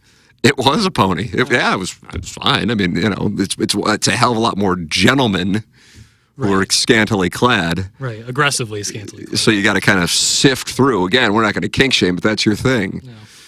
Boy, they're active in this YouTube chat today. Jackson, Grant Horvath, I saw this, booked Tiger Woods for his latest SOT. I think it came out today. This is from really? the delectable Danny Pintaro. I thought YouTube golf would have fizzled out by now. In your opinion, what's the ceiling, and what golfer would you want to golf with? I mean, that to me is the ceiling, delectable Danny Pintaro. Isn't it? Yeah. You get Tiger? Yeah, 100%. I'm going to watch that probably today. Yes, I think it's like it's going to replace interviews. It's going to replace even some people. Like, I bet there's going to be people out there who will watch so much YouTube golf content with pros, without pros, and never watch the tour, never watch Live, because they feel like they get satisfied from watching this stuff, because you learn way more about the guys. Yeah. Like Bo Hostler has been on a couple of times with my guys, Bob Does Sports. I love Bo Hostler. Like, I would never know anything about Bo Hostler. Same outside with of his attractive wife and his shoulder coming out of the socket. that I will never forget. That was tough to watch. He was screaming after every shot. And I think his mom was the attractive one. And That's right. Who'd I say? his wife. Oh, okay. His Either way, mom. doesn't matter. Keegan Bradley, another prime example. I would not know much about Keegan Bradley at all. Outside of... He did this episode about his sports. It was great. Oh, okay. I thought you were talking about the Ryder Cup thing with the full swing. Yeah, like it's such like if you are a golfer, it's a great way to show off your personality. When did this stuff start? Rick Shields is a guy who's been doing it in I'm familiar with the Rick UK Shields. for a long time, Okay. and so. But And what's a long time? Like we go in a decade? he used to do a lot of club reviews, and I feel like that. And I think he also might have been a PGA pro or not PGA. I don't know. Royal Ancient, maybe. I don't know what the deal is in England, but he did a lot of club reviews, and I think around 2020 he started shifting into like more on-course content. Okay. This happened, and I want it on the record. Okay. It's COVID. It's 2020. We're in Jupiter. And, I mean, listen, I didn't do it, so fuck me. If anything, it sucks. But I knew, so I was playing with Adam Long, St. Louis, and Adam would be the first one to say. It's not like he's, any of the names you mentioned as far as but he did win on tour, and he had won on tour the year before. And I'm playing with him, playing with his dad, and he oftentimes would play with Corey Connors, who lived right next door to him, and Mackenzie Hughes lived next to him. And not super high-profile guys, but both, I know Connors has one on tour, and I think Mackenzie Hughes has. Both Canadian gentlemen. Both Canadian gentlemen. And I'm trying to think, there was another one who was kind of his, and he would play, and I think he still does, at Dye Preserve, which was in Martin County. Martin County had different COVID restrictions than Palm Beach County, and I think Broward and Miami-Dade, I would assume, just knowing kind of the political situation in that area. And we're playing, and COVID had just started, so it's you don't have the information you have now. And I'm like, you guys aren't going to be playing. They shut down at the Players. Matt Siamo was leading after Thursday at the Players, and we stuck around for like another 10 days, and then just drove back. And I said to him, like, what if, like, I were to just follow you around with a phone, and you and, like, whether it be Corey or Mackenzie Hughes or whomever, and you guys just bullshit while you play. And he goes, that sounds like a good idea. What, are you looking at me to invest? And I said, no. I said, I'm not looking for money. I think people would be looking for, and so I asked that question to go, was this going on already? Because this was March of 2020. Not even to a percentage of the extent it goes on now. Where guys are going out and playing with, like, with the fact that Tiger Woods is doing this. My guess is, by the way, this ties into the TGL thing debuting tonight. Would assume. And Grant, like, there's no way that Tigers is like, yeah, I feel like doing it now. Right, Right. Yeah, and I'm sure. But Grant went out with Mickelson. Yep. He's had a bunch of guys on there. Morikawa. He's like of the younger guys. And he's like a plus. He's sick. 4 or something. He's sick. He played in college and stuff. But he said he kind of folds up in competition. Yeah, I respect him being honest about that. I agree. Even if you fold up in competition, if you played college golf, you still would be dealing with competition to get to be a college golfer. You know what I'm saying? Right. I think the degrees of it, I would assume. He's one of those guys that swings so smoothly that you're like, when you see it, you're like, wow, he's really taking it easy. And then you see the numbers of like his club head speed and ball speed, and you're like, holy shit, how do you do that? Because they're so flexible. Yeah, the angles. Let's see what else I got. How long have we been going here? You want to take a wild guess? Hour and a half. Just short of that, about $1.25. All right. Let's see. Going to the Waste Management February for Wednesday and Thursday rounds. If anyone's been there and has tips for Scottsdale, I'd love some tips and advice. I've been to Scottsdale, but I haven't been to that tournament. I've been a week. Last year, 2023, I was there a week before, or 2024, a week before the Waste Management in Scottsdale, and it was already like getting kind of crazy. I mean, we played the Champions course of TPC Scottsdale across the street, and it was awesome. Don't get me wrong, but it's pricey. Dinner Party Office episode is simultaneously the funniest yet most cringe-inducing episode of TV to watch. Also is probably eye-opening for some guys who have a wife with negative ROI side hustle. It's from Carlos Spicer. Serenity by Jan. You smell this one? It smells like fire. This apparently is like an epidemic. The wife with the negative ROI side hustle. Right? It's your Instagram account, St. Louis Starter Packs, is big on observing this. I don't know where it's. I don't know what because I mute like everything on social media, but like the momtrepreneurs and the pyramid schemes. You're nodding knowingly. I feel like you're too young to be do high school, baby. Is that where it goes on? Yeah. Yeah. So like the self-made stay-at-home Laduma? It resonates. I'll say that. I like when she said dinner should be ready in about 3 hours. Yeah, like in Spain. that episode. That's the thing about The Office, though. Like that matrix of cringe meeting funny. Like the more cringe, the funnier it is. Like that's how that show is. That's Curb Your Enthusiasm. Very similar. The more you cringe, the funnier it is. Let's see. Tim, any chance the weekly calls with Taylor Twellman can return to the show? Yeah, I mean, Taylor, here's a be blunt. But honesty of media. Taylor gets paid, and with any business, but in particular, I think at this particular moment, the last thing Hubbard's going to do is pay somebody if there isn't return. So he was sponsored when he was on with Jackson and myself in 2024, I believe, is when he was on with us. And so there isn't a sponsor right now. So if somebody would sponsor that, he would be on. He was texting me going, "Hey, are we going to do it again?" I go, "I don't have it sponsored." And I know you don't want to do this for free. So there needs to be a margin built in, and that is the reason for it, so that there is no sponsor on it. That is the reason why that went away. Let's see. Kind of reminds me of the scene in Secretariat when the jockey brings the hot girl to the dance. I don't know if I've ever seen Secretariat or Seabiscuit for that matter. Is that right? It sounds like you're anti-horses. Horse racing. I think horses are majestic animals, but films based solely around them, probably out. Tim, I bet you can get accosted by a lesbian at Fast Eddie's. Not sure it'll be the type of lesbian you're looking for, though. Thanks. It's Hunchback of You One play Castle. Spencer T, play morning round, and you head right to Fast Eddie's and try to hook up with somebody, try to get some lesbianism rolling. Well, so what? My wife just like drives up. Yeah, meets you after the round. Okay. Or she can, it's Spencer She T. probably It's don't wanna play. gorgeous. She don't want to play. Arnold Palmer design. I listen. I agree. And now that my sons are playing, I'm like, you got clubs. You got clubs during COVID. Came out and played in a couple scramble. Ran in a 40-foot birdie putt. I go, look at you. Hey, baby. Look at you. Hey, baby. Just couldn't get into it. Yeah, respect it. Here's my theory. If I love it, she takes the opposite stance. So maybe I need to preach the virtue of heterosexuality. Yeah, come on, Teddy KGB. Read the hand.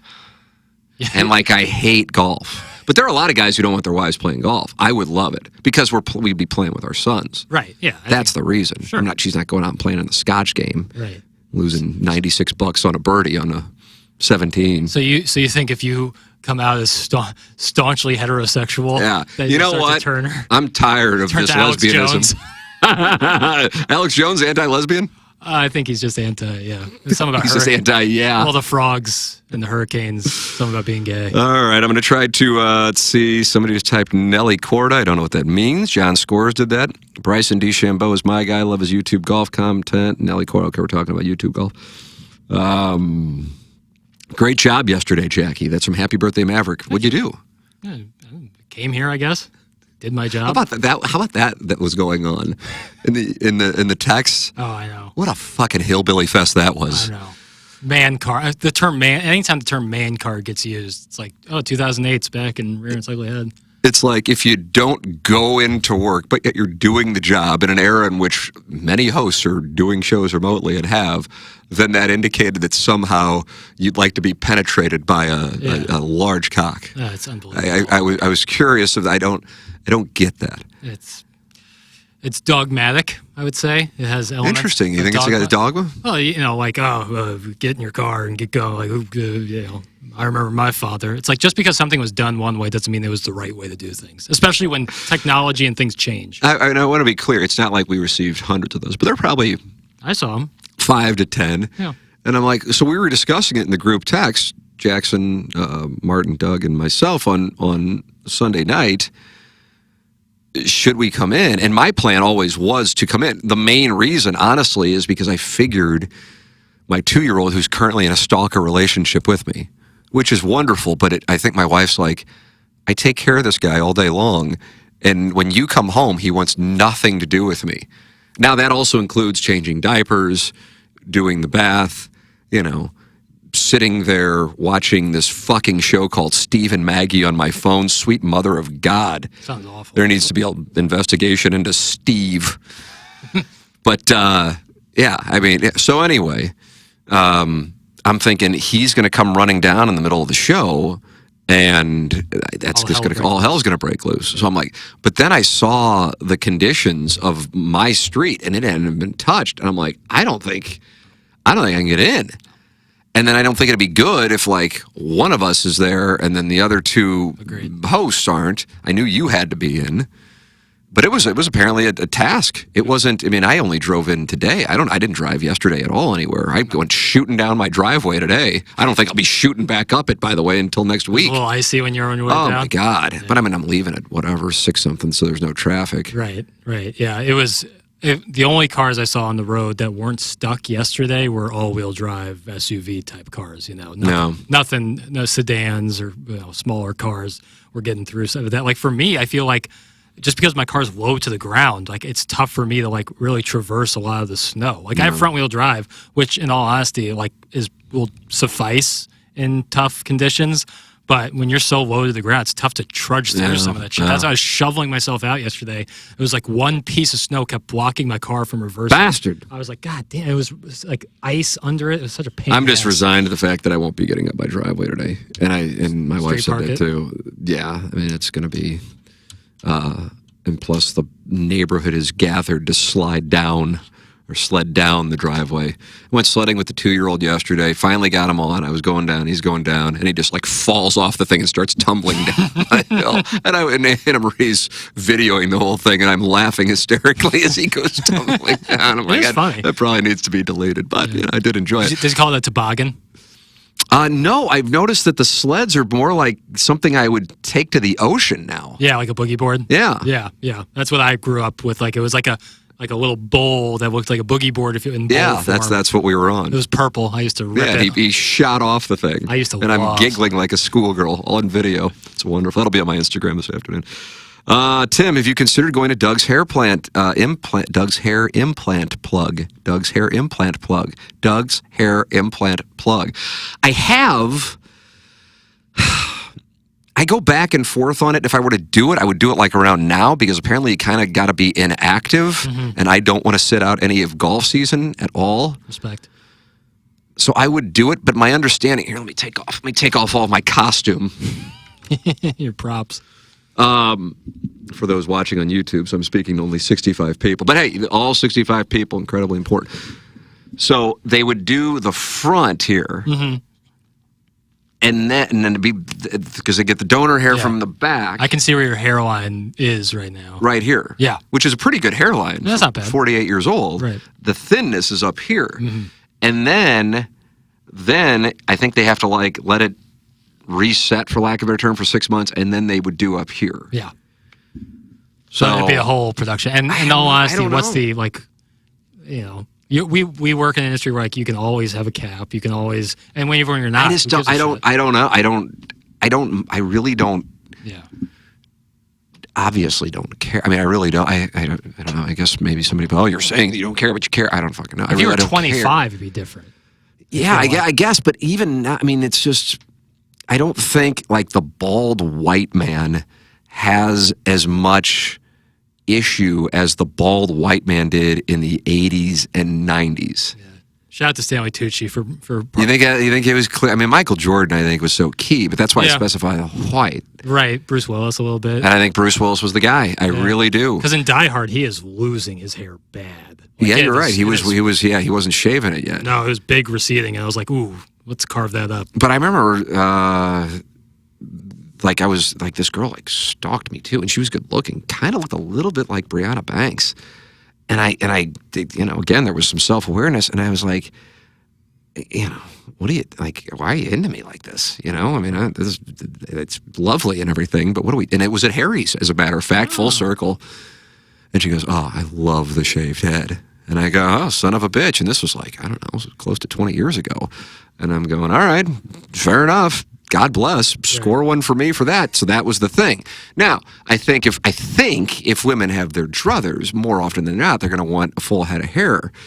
At this point, for most 48-year-olds, they're either going to have a receding hairline or be thinning or be graying or gray. Yeah. So I don't really care. I'm trying to figure out the reason to do it. It would probably be more sound story related, honestly, than anything else. That's fair. So I don't know. Yeah. Let me ask you this question. I'm taking questions. Were you ever like totally bald when you were single at any point? No, never. Okay. No. I had hair until I stopped taking Propecia, finasteride. Right. So and would still have it today if I did. Sure. I would be wondering if you were to have met a girl with your cap on at a place, things go well, and then you like go out to dinner. My current wife, my first wife, I had the hair. Sure. Stopped taking Propecia, and then the night before I was going up to this. This is why when Michelle Smallman was telling that story on 101 last week when she was in studio with us about what she was vacuuming or something. Yeah, and hit her head. The night before she was debuting on ESPN, right. On air on television. Yeah. And I kind of lived that. My first wife, I was going up to audition in New York the next day, and I'd kind of grown my hair out, which I could do now. I think there was probably more on top at that time. I haven't grown it out to see. Don't care. Probably be hideous. And I remember my agent saying, hey, Kurt Dowdy, who's the one hiring me, his son, wants you to grow your hair out a little bit. And I'm just like, dude, this isn't a choice. Right. And he's like, well, just grow it out. You can do the Matt Lauer thing, pre-Matt Lauer having the little switch in his office where it's where he's now known for. Hair is the least of his concern. Amen. And so my wife, God bless her, this isn't like I'll take a shot at my ex-wife. She's a wonderful person, you know. She's like cutting my hair for me, and she doesn't have the right guard on it. Ooh. And so she goes in, and once you, it's gone. You can't add it back. So now I'm going up to New York with like the same shit I got going now, and I had already been told that they want me to have hair, which again, lovely sentiment. I'd like to have it too. It's not a choice. And she was crying because she felt like she had cost me the job because she knew that they were talking about the hair thing. And it's a real thing. That's the bit part of the business is appearance. I don't know why we got to act like that's not the deal. That's part of the deal. I thought Jason Whitlock said it so well yesterday. Yeah. Nice rack. Peanut butter skin with that nice rack. God, unbelievable. You know somebody works for themselves when you hear that? Yeah.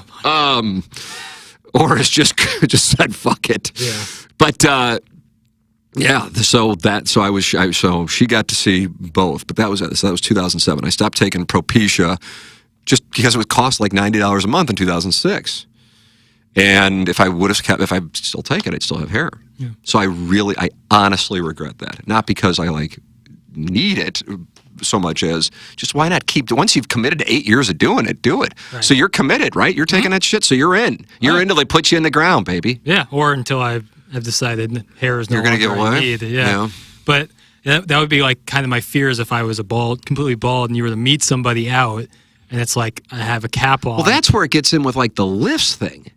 Right, like eventually you'll be exposed. Like the thing where, like eventually with these shoes, I'm 6'1", but I'm normally 5'6". I'm like, what is this guy walking on? If you were a woman, you found out that a guy you were like with was wearing 3-inch lift shoes. Like there's that little guy in Billions. You've watched Billions, right? Yeah. Is that Wags? No, he's not very tall. He's not either. But there's a really little guy. I mean, I guess they had to go. We're casting somebody who doesn't necessarily have the appearance of like a Peter Dinklage, right? But just like somebody, a man who's got to be like 5 feet tall. Sure.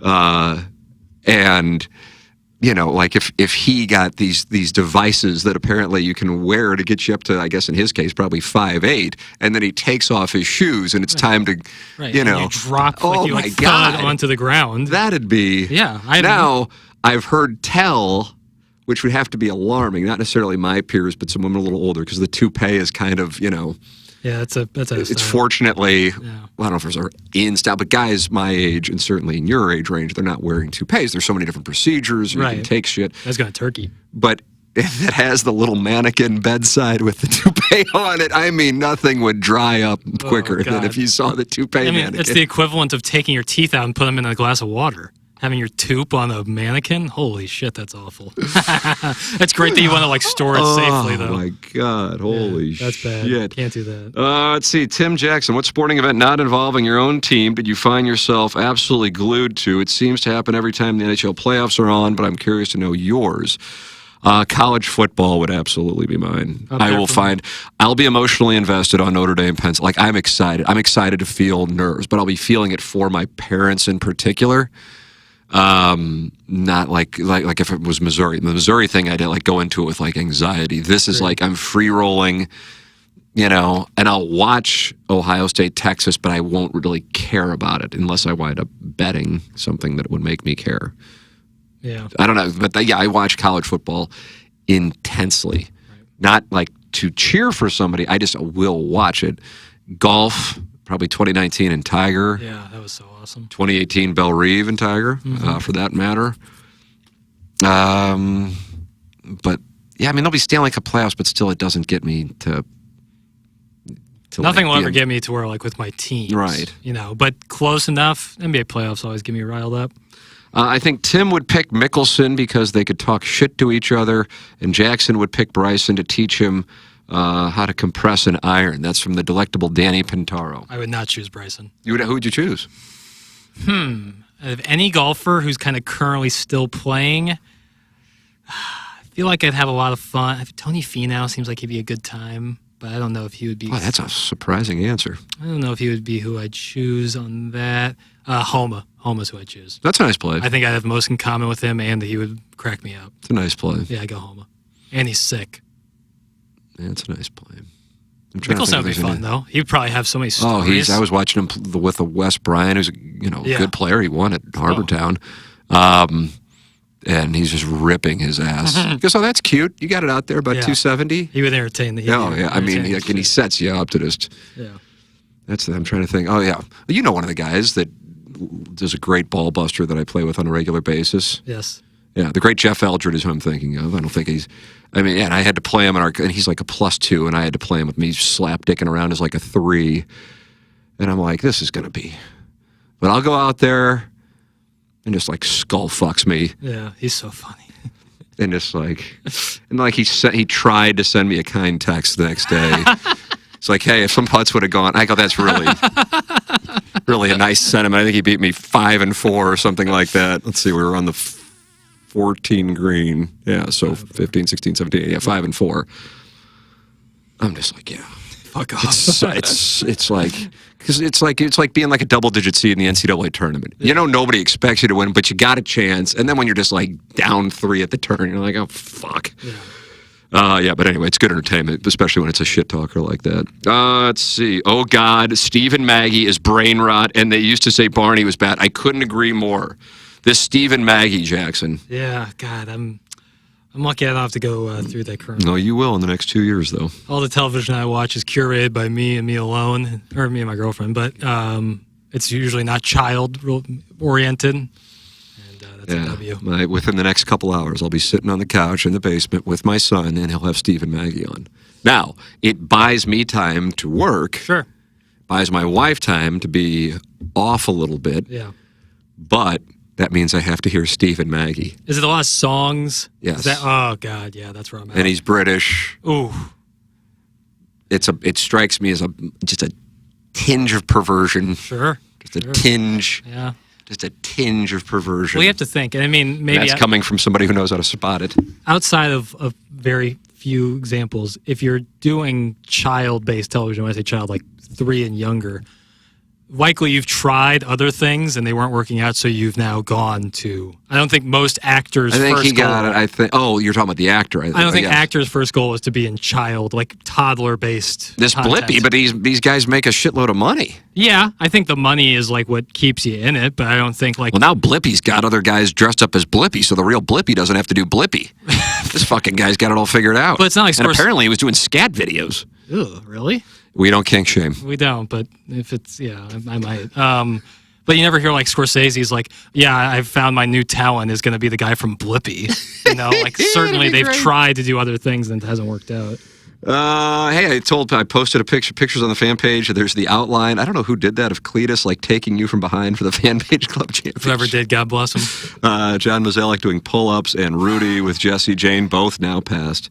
Mr. Licks, is that a real picture of Mo? I believe it is. Plowsy used that after he increased the budget by 0.8%. Plowsy put the picture of Mosaic doing pull-ups, and I thought that was his best work. If we go to spring training, I used to have these conversations with Mosaic in his office in Jupiter, and they'd be so revealing, and I'd be like, why don't you say this stuff? You know, because there is an explanation. Like the one, and this is a dated one at this point, and it's actually come full circle now that Lynn has since been back and gone. But the big outcry in 2018, I think it was that they brought in Miles Michaelis, who nobody knew of at the time, and let Lance Lynn go.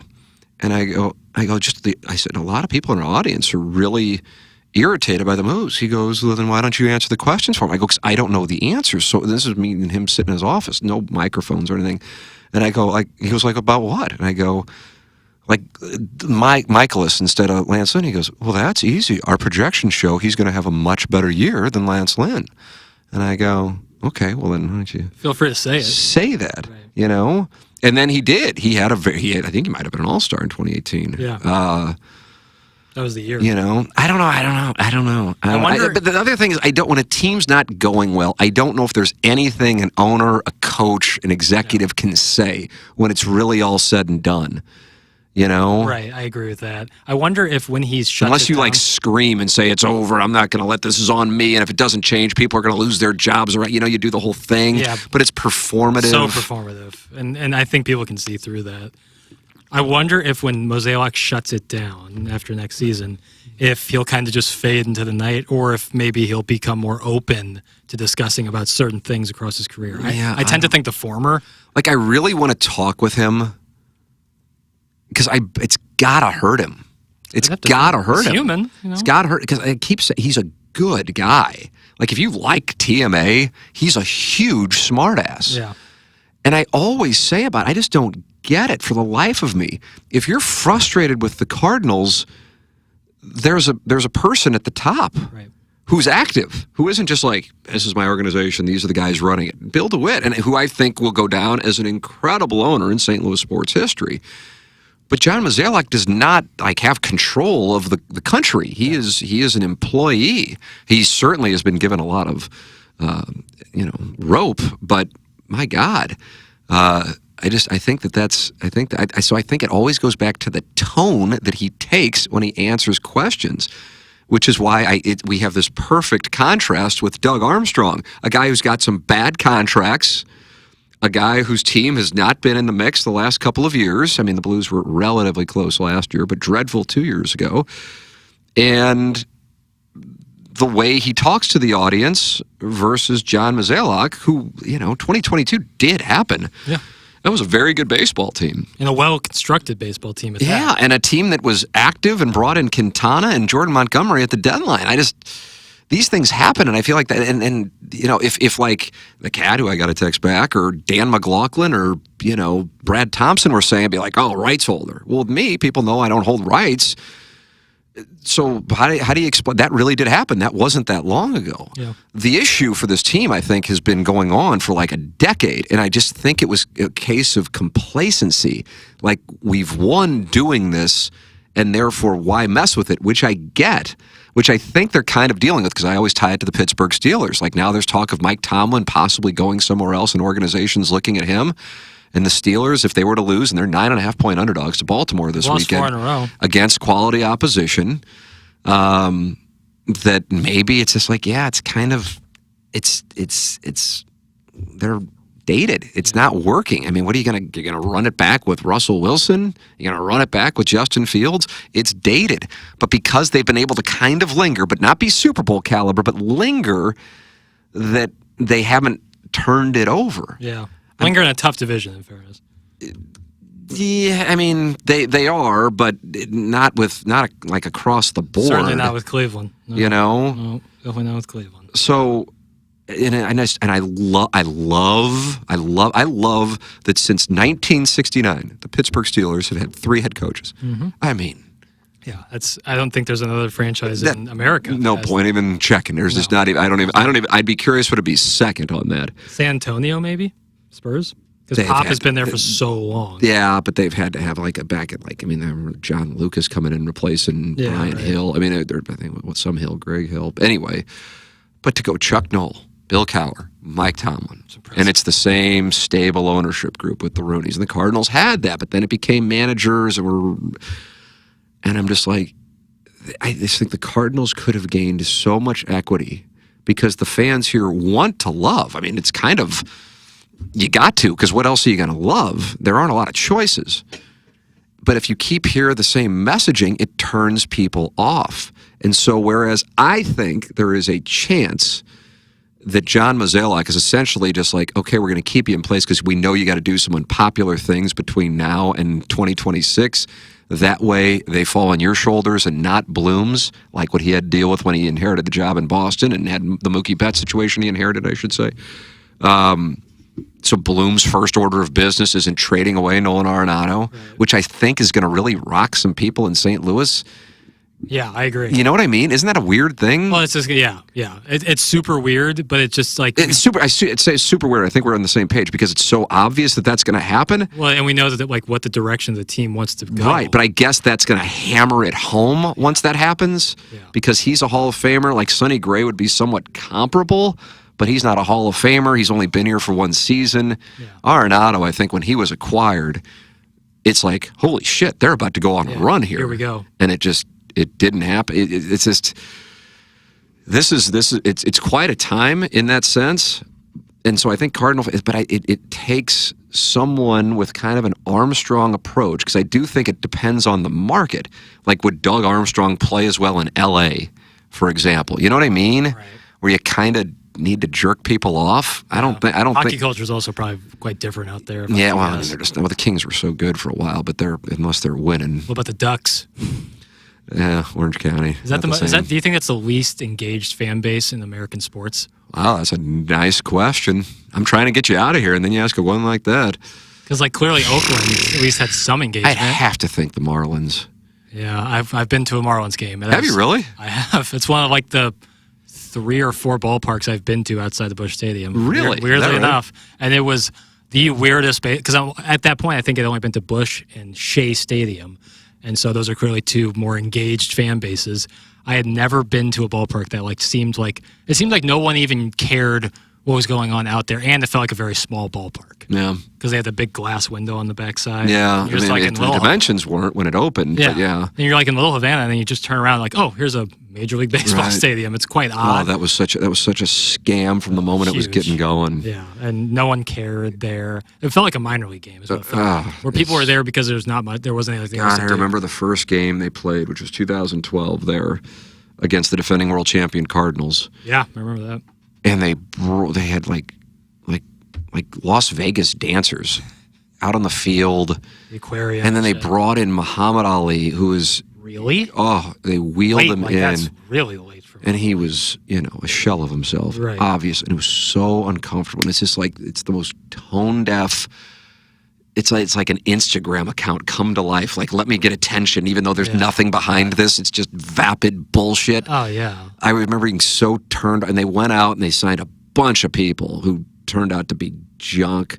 Hanley Ramirez, Jose Reyes. They were in talks with Pools, actually. I mean, they were just throwing money to get things off the ground. Now that guy, David Sampson, he's like podcast guest of the Stars, but he was their president. He was like on a reality show. It just was everything I dislike. Yeah. And the ballpark's fucking garbage. Garbage. And the people it's just not going to, it can't work there.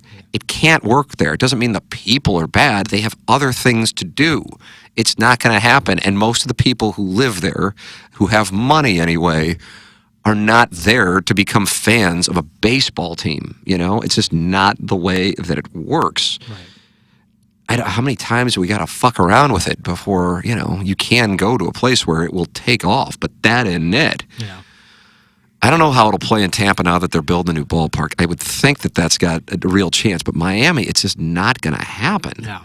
There's this because when you look at the Dolphins and the Heat, there's at least some societal social scene element to being courtside in an NBA game or in a suite in an NFL game. There is nothing like that in baseball. There is not. I mean, for the most part, going to a Yankee game maybe a little different. Dodger game, obviously very different. But Miami, it's not and now we turn to, a huge megastar who's at the Marlins game. Right. Whereas if they're courtside at the Heat game, that makes a little bit more sense. It just isn't going to get the support. I mean, so the Panthers are a little further north. I mean, it's still, I guess, Miami's team, but that's in Sunrise. You're kind of halfway in between Miami and West Palm, or probably closer to Miami still. But either way, but whatever. Fuck, I don't know. I remember seeing that develop and going, oh my God, this is a scam. The people of Florida and Miami are getting banged again. Let's see. Hey, Jackie, do you feel like you've come into your own on the show? I think that's DraftKings Cal. Yeah. Still 59 people watching on YouTube, even though I was ready to land the plane. Now we're at 2 hours too.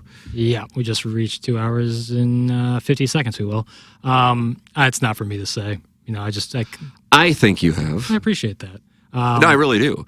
But I never thought, I've had more people, for real actually, say, well, I really like Jackson on the air now. He's really grown. This was started a couple of years ago. I guess maybe Balloon Party probably. Yeah.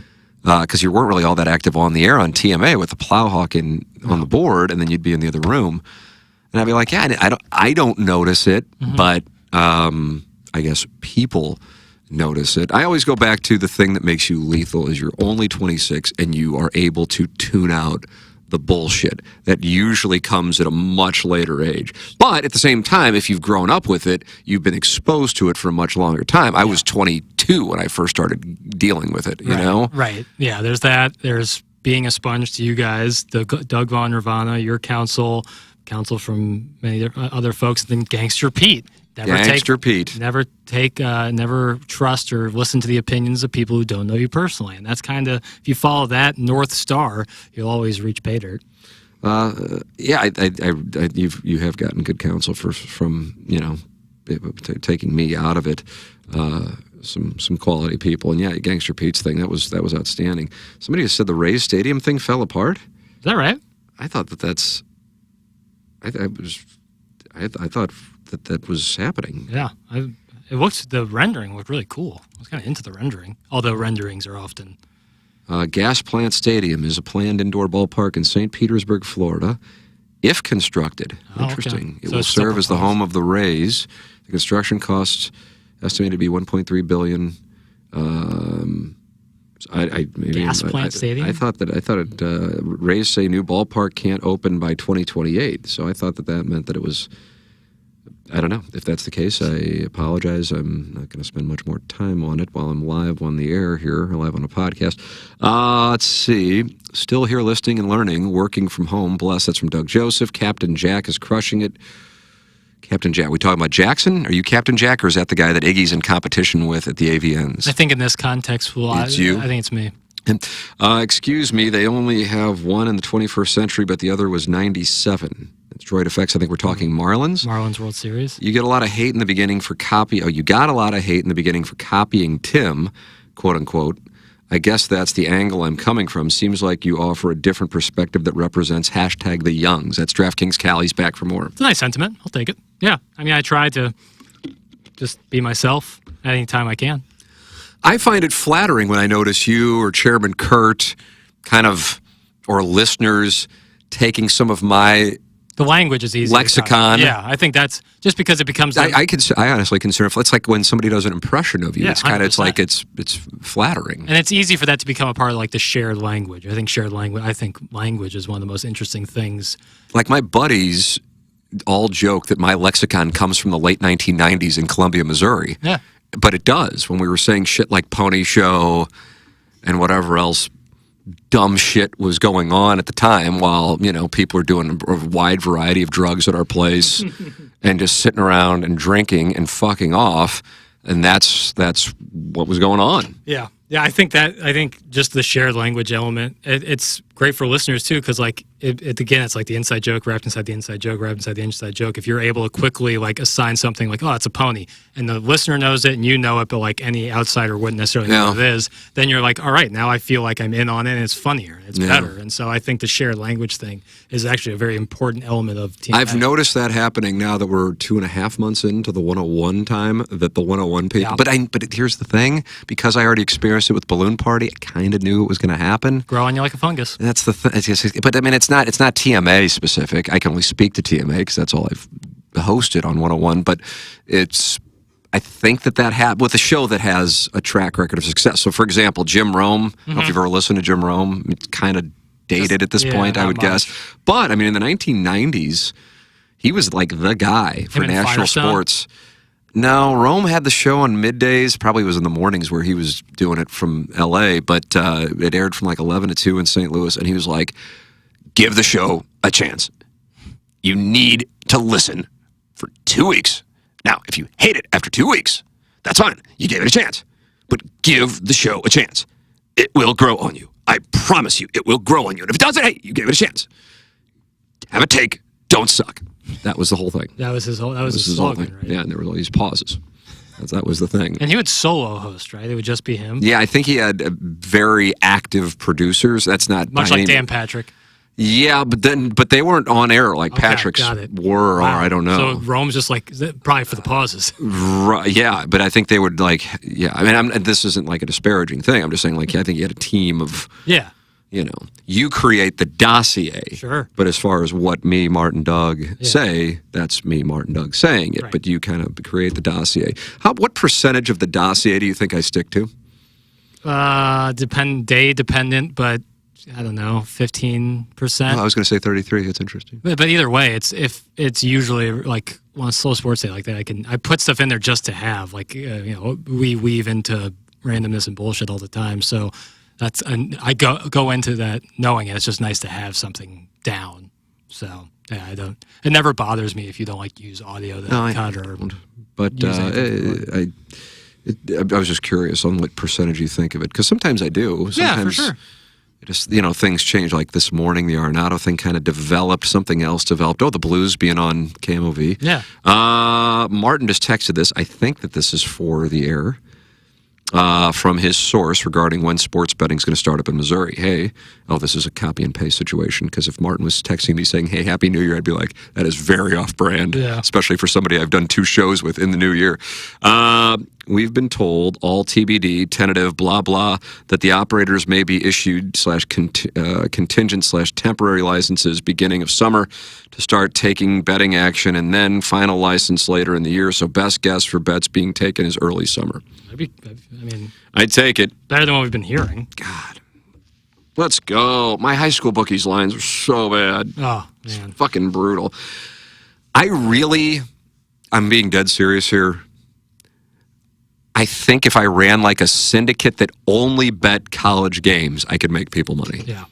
Can't go into, I really like this 3-team teaser. I need to stick to Just college. straight college bets. I'm on it. It's to this point, I've got a few years where I'm just like, I got the college thing. I got it. And so much of it is not even really related to, for lack of a better term, rosters. It's, I don't know. So like that might be the move. I don't know. To manage like whatever. I don't know. I guess saying a dollar figure does me no good, but a nice amount of money from a variety of participants, like a portfolio for the college football season. Right, but it would work best once it becomes legalized, because then you get proper odds. Right. Well, that's such a huge part of it, is shopping for numbers. Right, huge part. I mean, and that's what we don't like. And I got this guy, and I got Bovada. Yeah, and Fuck. they can really hammer us there. And the live betting sucks. Brutal. Props you often don't get any of the good props, or they're all fucked up. It sucks. Let's see. The stadium was wrecked by the hurricane, so maybe that changes everything as they redo it. We're on the Rays Stadium thing. I need to stay away from Gas Plant Stadium. That's from the Tunneling Gerbil. Sup, Piss Dog?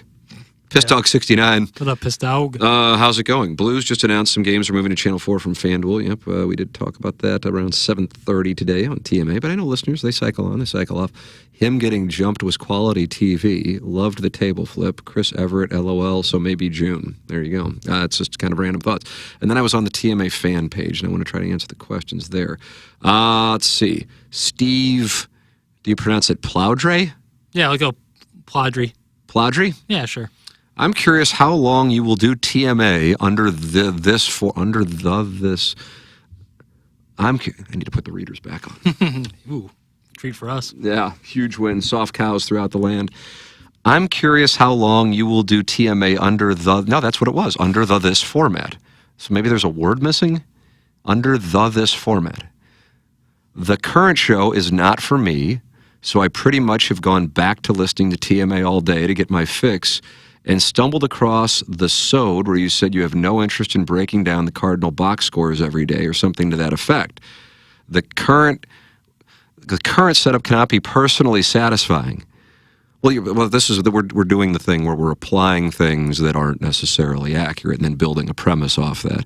So what I think for old school TMA listeners has gone on, and then you have the old school 101 listeners, is the old school 101 listeners, like we had Janet's call today. Wonderful, delightful call. And when she's an undersized dong is what she was talking? Yep. It was wonderful to hear. What do you think Janet is? 75, 80, 85? Probably in her late 70s. Okay. The 101 listeners, we don't talk enough sports. The TMA, the old school TMA listeners, all it is we do is talk sports. Now, if somebody who has listened to 101, and that include just going back to even Balloon Party and listening to take your pick of whatever 101 show, thinks that TMA is like the 101 shows that have been on forever, I'm just going to have to politely disagree. If you really think that, because I do this for a living. It's just not.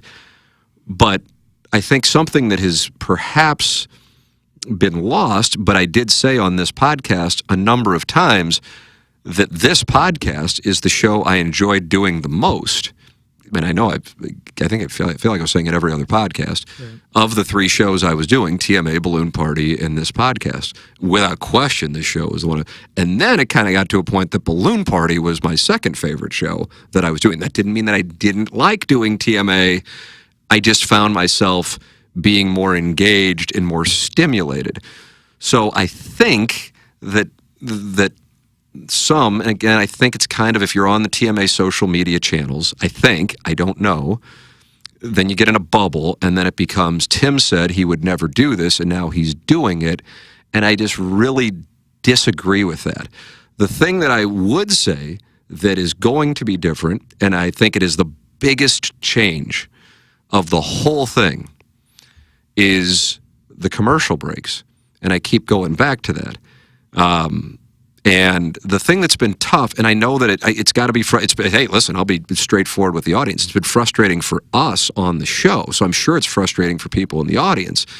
But it gets into, I'm angry that the show sounds different, even though what I know is that the show that we were doing in October and then September and August, people complained about that. Some of the same people now talking about how great that show was.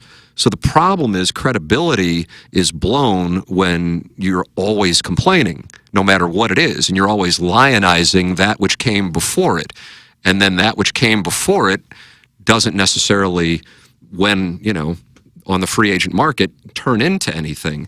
So along those lines, what's been tough for us on the show, the breaks thing, knowing John Kiowski, Tommy Mattern, Keith Krause, the people who are in charge here at Hubbard, and knowing that they're all three people, all of us on the show really like, we know the circumstances that have led to some dates that I guess with the benefit of hindsight, I suppose, I know they didn't mind it when I said it, that the breaks were going to change. And it went back to November because Tommy did walk in on the first day of the show. He goes, "Wow, I've got to change this clock. This, you guys are too good, and it's cutting the thing short." Mm-hmm. And I know you were in there, and Martin was in there, and Doug was in there, and Chairman Kurt was probably in there when he came in and said it. And then John came in the next day and he goes, "This is great. We got a show. We got to fix this clock." But they're for a couple of different reasons, and I don't think they're for me to say, but they're not like nefarious. They're just business reasons. It hasn't happened yet. Tommy actually gave me the date when it's going to change last week. He goes, "But don't say it on the off chance it doesn't happen, because then it makes it look like we're bullshitting people when we're not." Because I do know the situation. So do you. It's just their business reason. And it's not like, again, it's not nefarious. But here's the thing. If I'm a listener of a show, it's great that people care. It's great that people complain because it means they care. That's what I get back to with the Cardinals. People kind of don't care. They're not complaining. They're just like, fuck it, I don't care. I keep saying this over and over again. TMA, and to me, broadcast/podcast in 2025 is a long-form product. And it's at its best, especially when you have the caliber of talent that I think the show has, and I'm not including myself in there, even though I think I'm really, really talented. I'm kind of excited about how good I am. Should be. Thank you. But with you and you not giving a fuck if you alienate people, which is a talent. It's a skill. Martin's talent, Doug's obvious talent, and Chairman Kurt, I think, brings a dynamic to I don't even know how to describe but it's kind of like the everyman representative, I guess, would be what I would do if somebody were trying to pigeonhole it. And if you have the 10 to 12 minute segments, which is the job, and we are employees, then that you get in, you set the stage, and then it's like I can tell you as the host, I'm thinking I got to already be conscious of, okay, we gotta get out. Otherwise, if I go 20 minutes on this segment, which isn't, I mean, Jesus, we used to go and do the equivalent of 4 20-minute segments, because that would be an hour and 20 minutes, and not think anything of it when we were sitting in this studio. That is a change. Like when we would do Balloon Party, I could never stay on the clock on Balloon Party, and it's just me and you asking me questions, and I couldn't do it. So knowing what is the plan, I think that is going to get it back to, for those who liked the TMA long form, that is going to be very helpful. But the tough thing is, I don't fault anybody for being frustrated by that. And the people in management here don't fault people for being frustrated by that, because there have been reasons for the delay, I suppose, with the benefit of hindsight. But again, it wasn't like I was debating whether or not to say it, because if something's going on, it wasn't a big deal. It's like Tommy comes in, oh my God, the show, we can tell already, you guys got it. We just need to change the clocks so you guys can do, because they're on the same page with us. They want it to breathe. So that's that. I keep going back to that. Now, after the new clock is in, and you actually, if you honestly, like, deep down, because in Steve's case specifically, I remember the day we made the announcement, he wrote how big of a failure he thought this was going to be. So it's kind of like, I got to take and I got to stick to the take, even though you and I have seen the numbers and we know what's going on. But that's fine. That's objective. Subjective, you might not like it. And hey, you really don't like it, even though it sounds like you're not listening to it and you're listening to HD2. I can tell you from my standpoint, I would not have had interest in doing what we have done the last year or two for another 5 years. That's not where I am at this point in my career. That's not where I am. And I also, what I found with Balloon Party specifically is there would be people who just didn't know TMA existed, which was such a weird thing. That was tough to get around on. Well, not like tough to hear. No, not but like tough to like, because our whole world is the TMA world, and then to think that like there's all these people. When I used to be like, oh, love the show, it was you're a TMA listener. It's like, oh, I love the show. And I'm like, thanks, doing it for 20 years. Really? I thought you guys just started last year. Yeah, like I would tell people, like, what time did you guys get to work? I go, like, around 5:30. He goes, you prep for 4.5 hours. Right. And then you realize that there are all these people out there who, in order to find TMA, you have to download the app or go to HD2. And I found myself more engaged and stimulated during Balloon Party when you started asking the questions, not at the very beginning, that was fucking hell, but when you started asking the questions and during this podcast. The unfortunate thing, I think, if we could go back, there are a few things, but some of them are just kind of out of people's control and there's nothing you can do. But I think everybody would agree, but I understand the reasons why it couldn't be done. If we could go from the very beginning when we debuted on 101 on October 28th, that we would have had the clock in place. But again, I know the reasons. So this isn't a case of like the KFNS days or, that was really the most, whatever, I don't know what the right word would be, chaotic from a managerial standpoint, but it wasn't the only one in the show's history, certainly. That's not the case here. I mean, and I'm not saying it because I work here. I mean, I'm here for the next 5 years, but I want to be here for the next 5 years. Mm-hmm. I truly like and respect and just like as people, John Kiowski, Tommy Matter, and Keith Krause, in addition to plenty of, but those are the three people that are in charge here. And so that there are good faith efforts, and on top of it, they're as committed to this thing. They're the ones that wanted to do it. So it's just, it was a big change. I realize it came out of nowhere to, all but like, shit, I don't know, 10 people. That's that. Yeah. And so it's shocking and you're used to one thing. But yeah, I think there's this, what I have no interest in doing, and I'll be dead, like what BK and Ferrario do, which, by the way, does incredibly well on 101. I couldn't do that. I have no interest in that. I don't follow things as intricately, and I am quite confident that BK and Ferrari have no interest in doing what we do on TMA. So this isn't a case of one thing's right and wrong. That's like the thing, like when people, oh, you and Barrett don't get along. I said, the rankings thing, I think it's garbage. That's what I did, you know. But he brought me John Seymour, you know. We communicated. I think that kind of got... You know, and then when we play the podcast clips, that isn't like, oh, this guy sucks. You know, it's like, oh, this is just like, I mean, who wants to hear from Frank Frangie? That's what it is. But he's really into the sports talk radio. God bless America. But my thing, when like John Kioski or Tommy bring up Barrett, and I'd go, yeah, we don't hate each other. I think maybe 17, 18 years ago we did.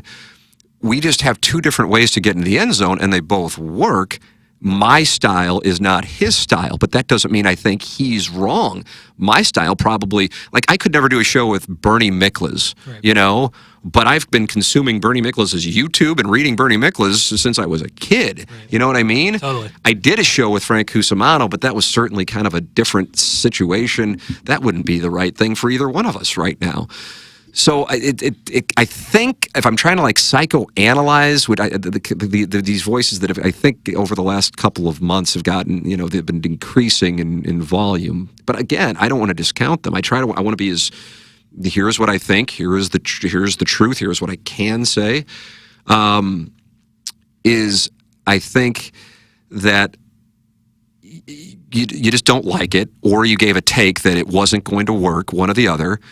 And so I'm frustrated by this thing that I liked isn't there anymore, and so now I've got to vent, and I've got to pick on someone or something and say, see, he said he would never do that, and now he's doing it. And I just absolutely, if you think what we're doing on TMA is similar to what Randy, Dan, and Brooke and Rockio were doing. I'm just going to disagree with you, and I'm confident that Randy, Brooke, and Dan and Rockio, who, you know, it's an awkward spot where we're replacing them, but no ill will. Inevitably, I'm going to get replaced. It's just the business. We're doing two different things.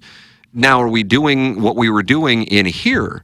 No. But what we were doing in here was being reached by only people who were aware of TMA and would seek it out on HD2 or the TMA app or the TMA YouTube channel. And so already in the first month of us being on 101, the podcast numbers increased 33%. The downloads 33%. That stuff matters. So now we're reaching new people. And, you know, so I hope that, I mean, I hope I haven't been in the YouTube chat, so maybe nobody cares, or maybe people are, let's see. No, I guess nobody's really engaged on this.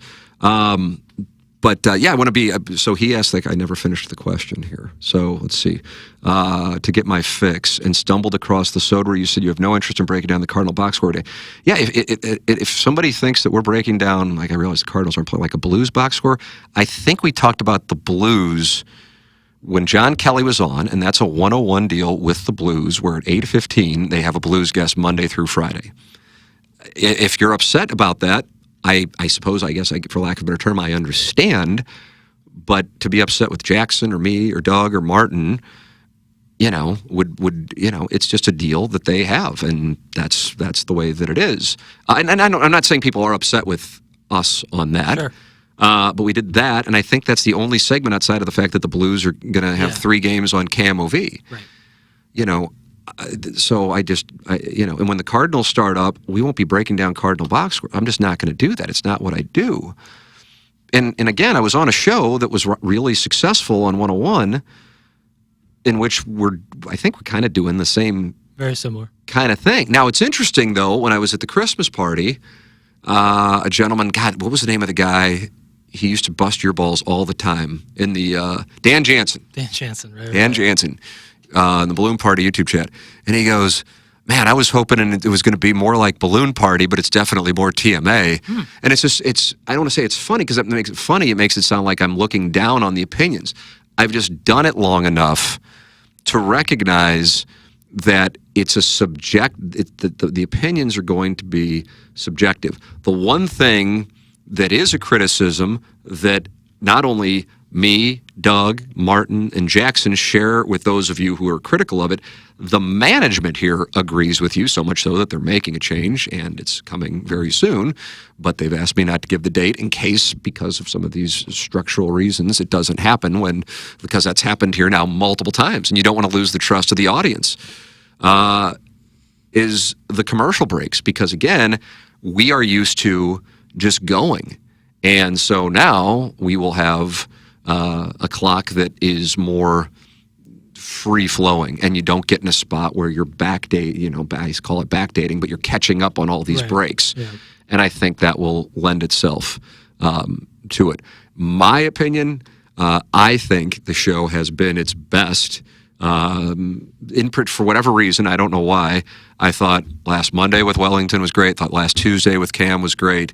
I don't think we had anybody in on Thursday. We had Chuck on the phone, but that Chuck was just on the phone. And then Vitali. Friday came in, and then I thought yesterday's show was great, especially considering we were doing it remotely. And I just feel like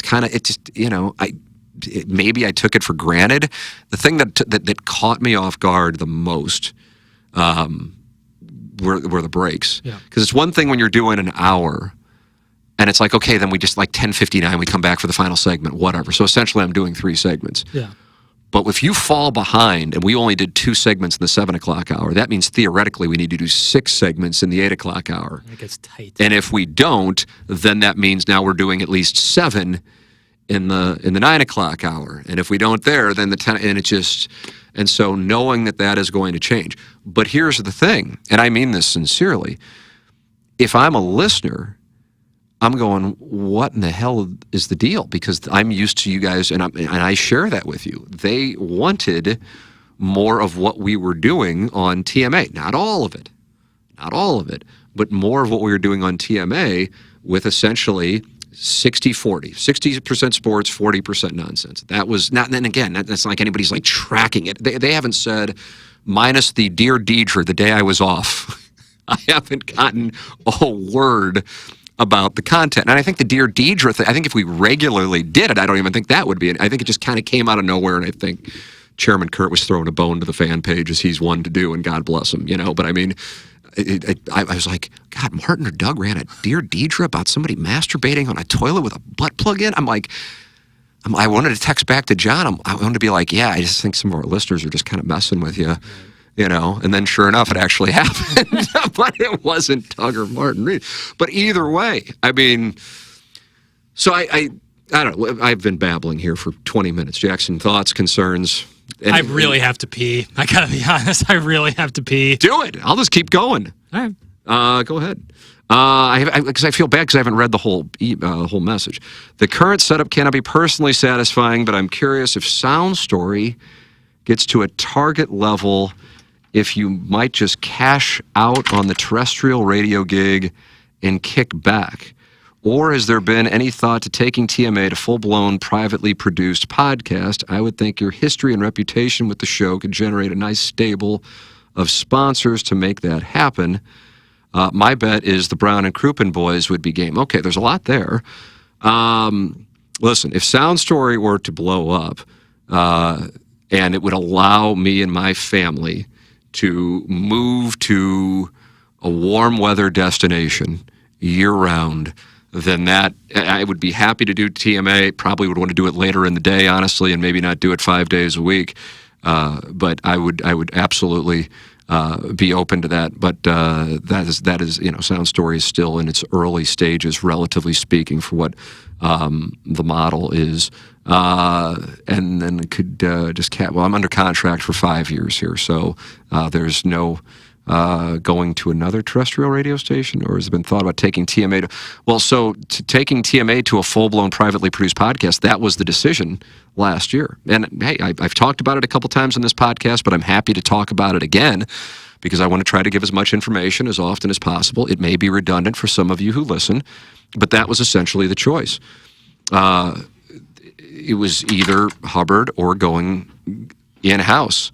And, I mean, as you might imagine, I did the numbers. And I don't know if I'd be getting into something that would be kind of, I don't know what the right word would be, just not for, I'd be talking out of school, I guess, even though I don't think it's that intriguing, but not all of the advertising dollars on TMA would be able to come over with us. And so therefore, if TMA generates X, what we would have to work with if we would have just left and started our own thing in 2025, we might have been able to work with, let's call it 3/4 of X. And then I, of course, am aware of what the expenses would be, ballpark, because we're taking things in-house, again, just playing this out. You know, I mean, hey, the reality of the workload as far as the broadcasts, the production, it's, you know, off air was, I don't know, I mean, fuck, you can tell me, you tell me what the split was. It's, you know, it's point being, a lot of it's on Jackson's shoulders. That's just for the production. And then for sales, that's going to be 100% on my shoulders. Yeah, be a lot. And on top of it, I'm going to make less money.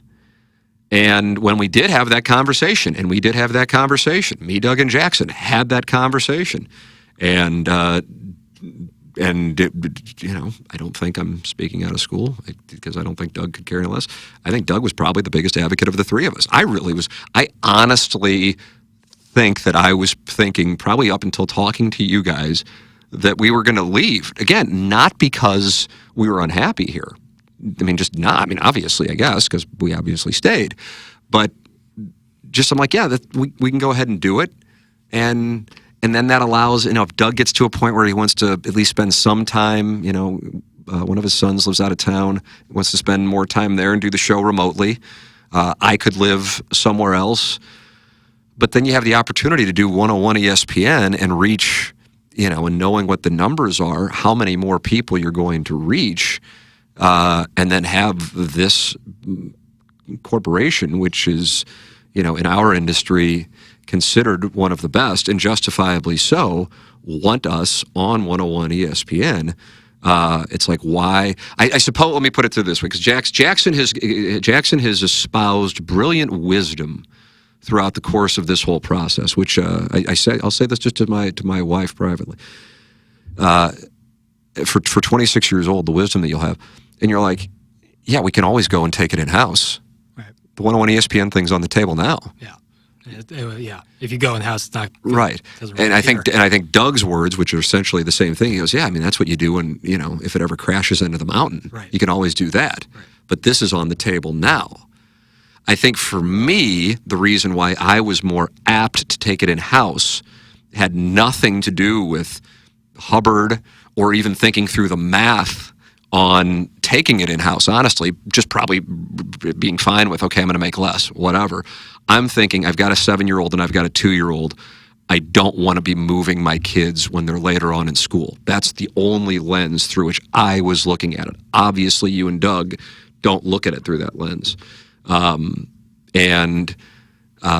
As we were in negotiations last year, honestly, I didn't think that what would be put on the table would be put on the table, or what was put on the table would be put on the table. And so when that all came to fruition, and I knew the enthusiasm that everybody had for TMA being on 101 here in the building, then you know you have that backing, and you also have however many people who are on the sales staff, and you know that, you know, John's going to be here for another few years, and Keith's going to be here for another few years, and Tommy's going to be here for another few years, and you really like working with them. That's, you know, I'd like to think, hopefully what I'm saying, it lays it out as much as I possibly can. There really isn't a whole lot more to it, actually. But I think perhaps in some corners of the longtime TMA audience who long for the previous days. Now, keep in mind, for us who've been reading this stuff forever, I remember when you were longing for the days of the cat, and then you were longing for the days of when he was furloughed, the Plowhawk, and then before that, oh, Gangster Pete's here. How's it going to go without Seymour? Oh, Seymour's not here, or Producer Joe's not here. The show's going to be a totally different thing. Oh, Martin's, and I can go back all the way to Martin. Oh, Martin's off the show. The show sucks now. The show's no good. So for me, it's like I've been reading for 20 years how the show was better before. And I'm not saying that I therefore dismiss it. It's just when you've read it that way and then you also see the numbers that actually determine the success of a business, that changes it. So I want to be respectful of the opinion because I know it exists, but I can tell you both objectively from a numbers standpoint what this has done so far, and then in addition to it, from my personal satisfaction. This is only me. I'm not speaking for Doug or Jackson, and Martin wasn't a part of it. My favorite shows to do in order in 2024 were the Tim McKernan show, number one, and you said the same thing. Yep. Then Balloon Party, and then TMA. Yep. But again, by ranking TMA third, it wasn't a case of, oh, I don't like doing TMA. I really like doing the Tim McKernan show. And then I found myself going, okay, now that Jackson has tapped into things that, God, man, your conversion rate on questions on Balloon Party was like 95%. There'd be an occasional one where you're like, what the fuck did you come up with that and thought that would work? But otherwise, that would be kind of funny. Great entertainment. I'd be like, what are you doing? But other than that, it's like, that engages me. I haven't thought that way, but I only had to do it for an hour. Right. And we always said that. And when people would compliment the show, I'd be like, thank you.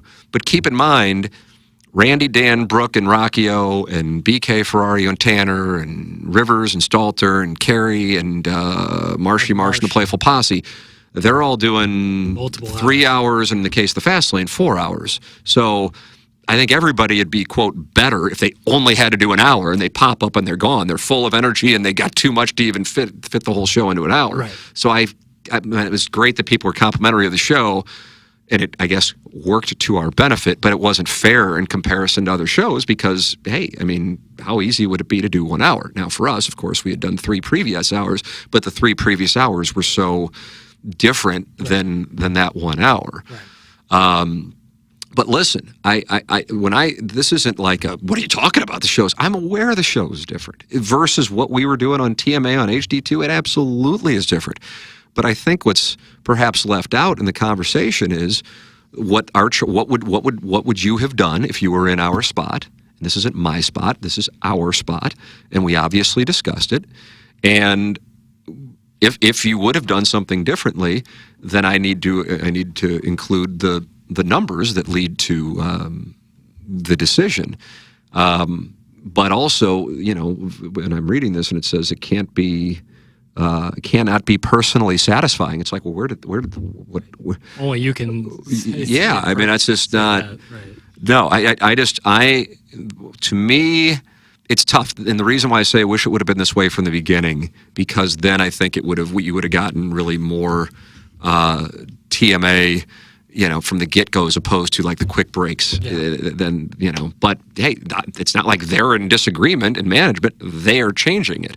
The thing that has been difficult, but again, it's not like people are lying, is that for a variety of reasons, the number of different dates when the breaks change have been pushed back.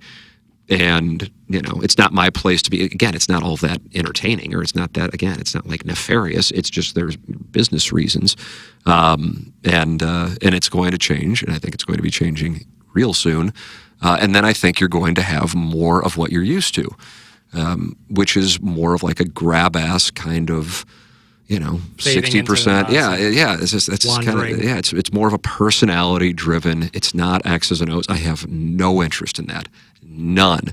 And if somebody is saying what we're doing is what BK and Ferrario are doing, and what Randy was doing, or what 101 has done since the beginning in 2009, I absolutely would disagree with you, and I think the people here who have been running this place would disagree with you. But if that's your opinion and you want to espouse it, you're more than welcome to it. It's not going to change anything. Let's see. Also, why did no one ever bring up what looked obvious to me in Como this season? Sure looks like Drink wrestled back control, the play calling from Kirby Moore, the ultra-conservative offense when you were, well, again, I mean, this is your opinion, so why no one talked about what you were thinking? I can't speak for that, but it sure looks like Drink wrestled back control of the play calling from Kirby Moore. Well, I heard Gabe talking about that, or writing about it, because if you were watching the Iowa game, he's talking in the headset, and he's got what looks like the Waffle House menu. The Waffle House menu, yes. The ultra-conservative offense, when you were supposedly stacked, the wide receiver position will certainly affect recruiting. yeah, again, I mean, these are premises that or opinions that are then. I'm not attempting to be disrespectful. It's just your style of approaching a debate is different than mine. That doesn't mean you're wrong. It just is different. I would be willing to bet it definitely affected Miller Moss's decision to choose Louisville. It's been 5 years and Drink has yet to recruit and develop his own quarterback. Bubble screens and 3-yard outs is not going to groom you a successful SEC quarterback. Your thoughts? Well, overall, I don't know. I guess I don't want to operate in my position off of a premise that I don't know to be true. But he certainly looked more active on the sideline in the latter portion of the season. I will agree with that. Specifically on the Missouri offense this year, if you would have told me that what it would be back in when they were playing Murray State, I would have been stunned. Yeah, I mean, Luther Burden's season was a disappointment. No other way to say it. I mean, granted, he was dealing with a banged-up quarterback for a decent portion of that. But before that even happened, it was a disappointment. It was odd. I mean, I was at that Vanderbilt game, and it's like, holy crap, they're not even throwing it downfield. I don't know what happened there.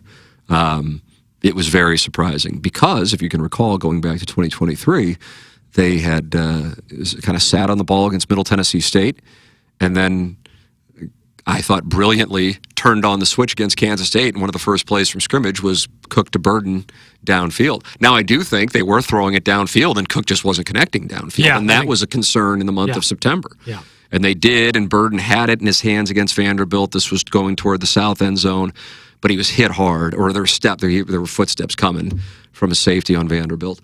But, the best pass play they had was in overtime. Cook to Burden in that game. It happened to be right where I was sitting, so it was coming right at me, and that was the first play from scrimmage after Vanderbilt had scored their touchdown. So, it's a very odd year, and it's a year that I feel like Missouri fan, like the Power Mizzou, Tiger Board kind of Missouri fans are like spinning into, it was a 10-win season. Well, it's always like the thing where it's like, well, if we would have been 5 years ago saying we'd be disappointed, and it's like that's like moving the goalposts. Yeah, I don't know. I mean, if I look at my paychecks from 2005 to now, right? I think the game changes, and we have higher expenses now. You know, so does the program. So the issue was the two games that really were going to determine the season. They got blown off the field. That's it.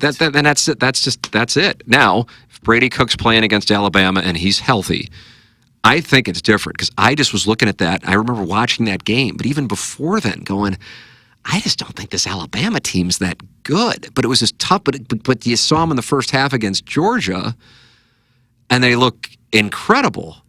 So now that the SEC obituary has been written for all but one team for the campaign, you go, God, I don't know who was the best SEC team in 2024. And I guess most people go, well, I guess Texas because they're still around. And I'd go, well, I mean, Texas played Arizona State and Clemson. I don't know. I mean, would Texas still be around if they had to play Notre Dame? I don't know. I don't know. There are times where Texas defensively is a wall on the ground, and offensively, the offensive line just moves people around, and they look absolutely incredible. And there are times where you're going, God, I mean, like when they played Georgia at home, or offensively against Georgia across the board. Ole Miss, I think, had the highest ceiling of all of the teams, but they lost at home to Kentucky. Yeah, it's tough to excuse. Almost every team outside of Texas had boy, look at that loss, kind of loss. Like even South Carolina, who I think maybe by the end of the season might have actually been the best football team by season's end, had a terrible loss to Ole Miss. They just get smoked. Yeah, I mean, they got blown off the field, and I know Sellers was coming off the injury, but he did play, and they get beat 27-3. So I don't know. And I realize what the talking point is right now is, well, the SEC, everything's come back to earth. I don't think that people will necessarily be saying that in 9 months. I just think the Big Ten, you agree with that? Yeah. I think the Big Ten, going into the year, people were saying that Ohio State had the best roster. That was Tressel coming out saying that he was so impressed. Urban Meyer was out there saying how impressed he was. Everything. Yeah. I just don't know why the hell they weren't throwing the football. One of the theories I've heard Reese Davis talk about is that Will Howard wasn't healthy for the Michigan game, and that's why they're just like, okay, we're just going to win it. We're just going to run it. I don't know. That's what I thought when it was like, I Going was on? like, is Howard just Because not it's right? Jeremiah Smith and Ibuka, and Yeah. I mean, when you watch that Rose Bowl, like, is that like it looked Jeremiah like, Smith is otherworldly. He's a household name now, but I mean, he's otherworldly, and he's a true freshman. I mean, that's a guy that I have certainty, assuming he doesn't have a health situation, is going to be a star in the NFL. I'd be shocked otherwise. So, the Big Ten had, and I also think a really good Penn State team on top of it. Now, here's the thing. It's tough because I know South Carolina had a couple players that weren't playing, but I really do think South Carolina was on a mission to beat Illinois. Mm-hmm. So I think Illinois' season may have been underrated. You know, the thing you can you go, okay, then how do you explain that Purdue goofball thing and then losing to Minnesota? But, I mean, their other two losses were Penn State at Happy Valley and at Eugene. And I know they got blown off the field there, but that can happen to damn near anybody. And they beat, I think, a South Carolina team that really was on a mission before Shane Beamer started freaking out. So, the Big Ten may have been beyond the obvious three, maybe not getting as much credit because the other caliber teams were Illinois and Indiana. Let's see. All right, Jackson, I got to go. How long have we gone? Almost 3 hours. 2:45. Holy shit. This is what happens when I got nothing to do and I got the kids at home. You can always email in, tmckernan at InsideSTL.com. If you enjoy the merchandise that I'm sporting, Jackson's hat, you can get yours at tmastlshop.com, tmastlshop.com. If you are in graphic design or just have an idea for a hoodie or a t-shirt, I got to figure out what the proper comp is. I was doing $100 per thing. That's just ridiculous. That's too high. But I want to make sure that I give people incentive for it. So T. McKernan at InsideSTL.com. Let's see. Assuming it was Sewell. You just got to go. I feel like Jackson, I'm losing you. I got to go. I got to let Jackson go. Send if questions weren't answered, T. McKernan at InsideSTL.com. Send them in, and we'll tend to them at next week's QFTA. This has been the Tim McKernan Show podcast. Thanks to Mark Hanna, Evergreen Wealth Strategies, James Carlton State Farm Insurance Agency, Seth Goldcamp, Design Air Heating and Cooling, and Jamie Burkhardt and Peter Munganess, St. Louis Acura, Munganess, Burkhardt, Alton Toyota.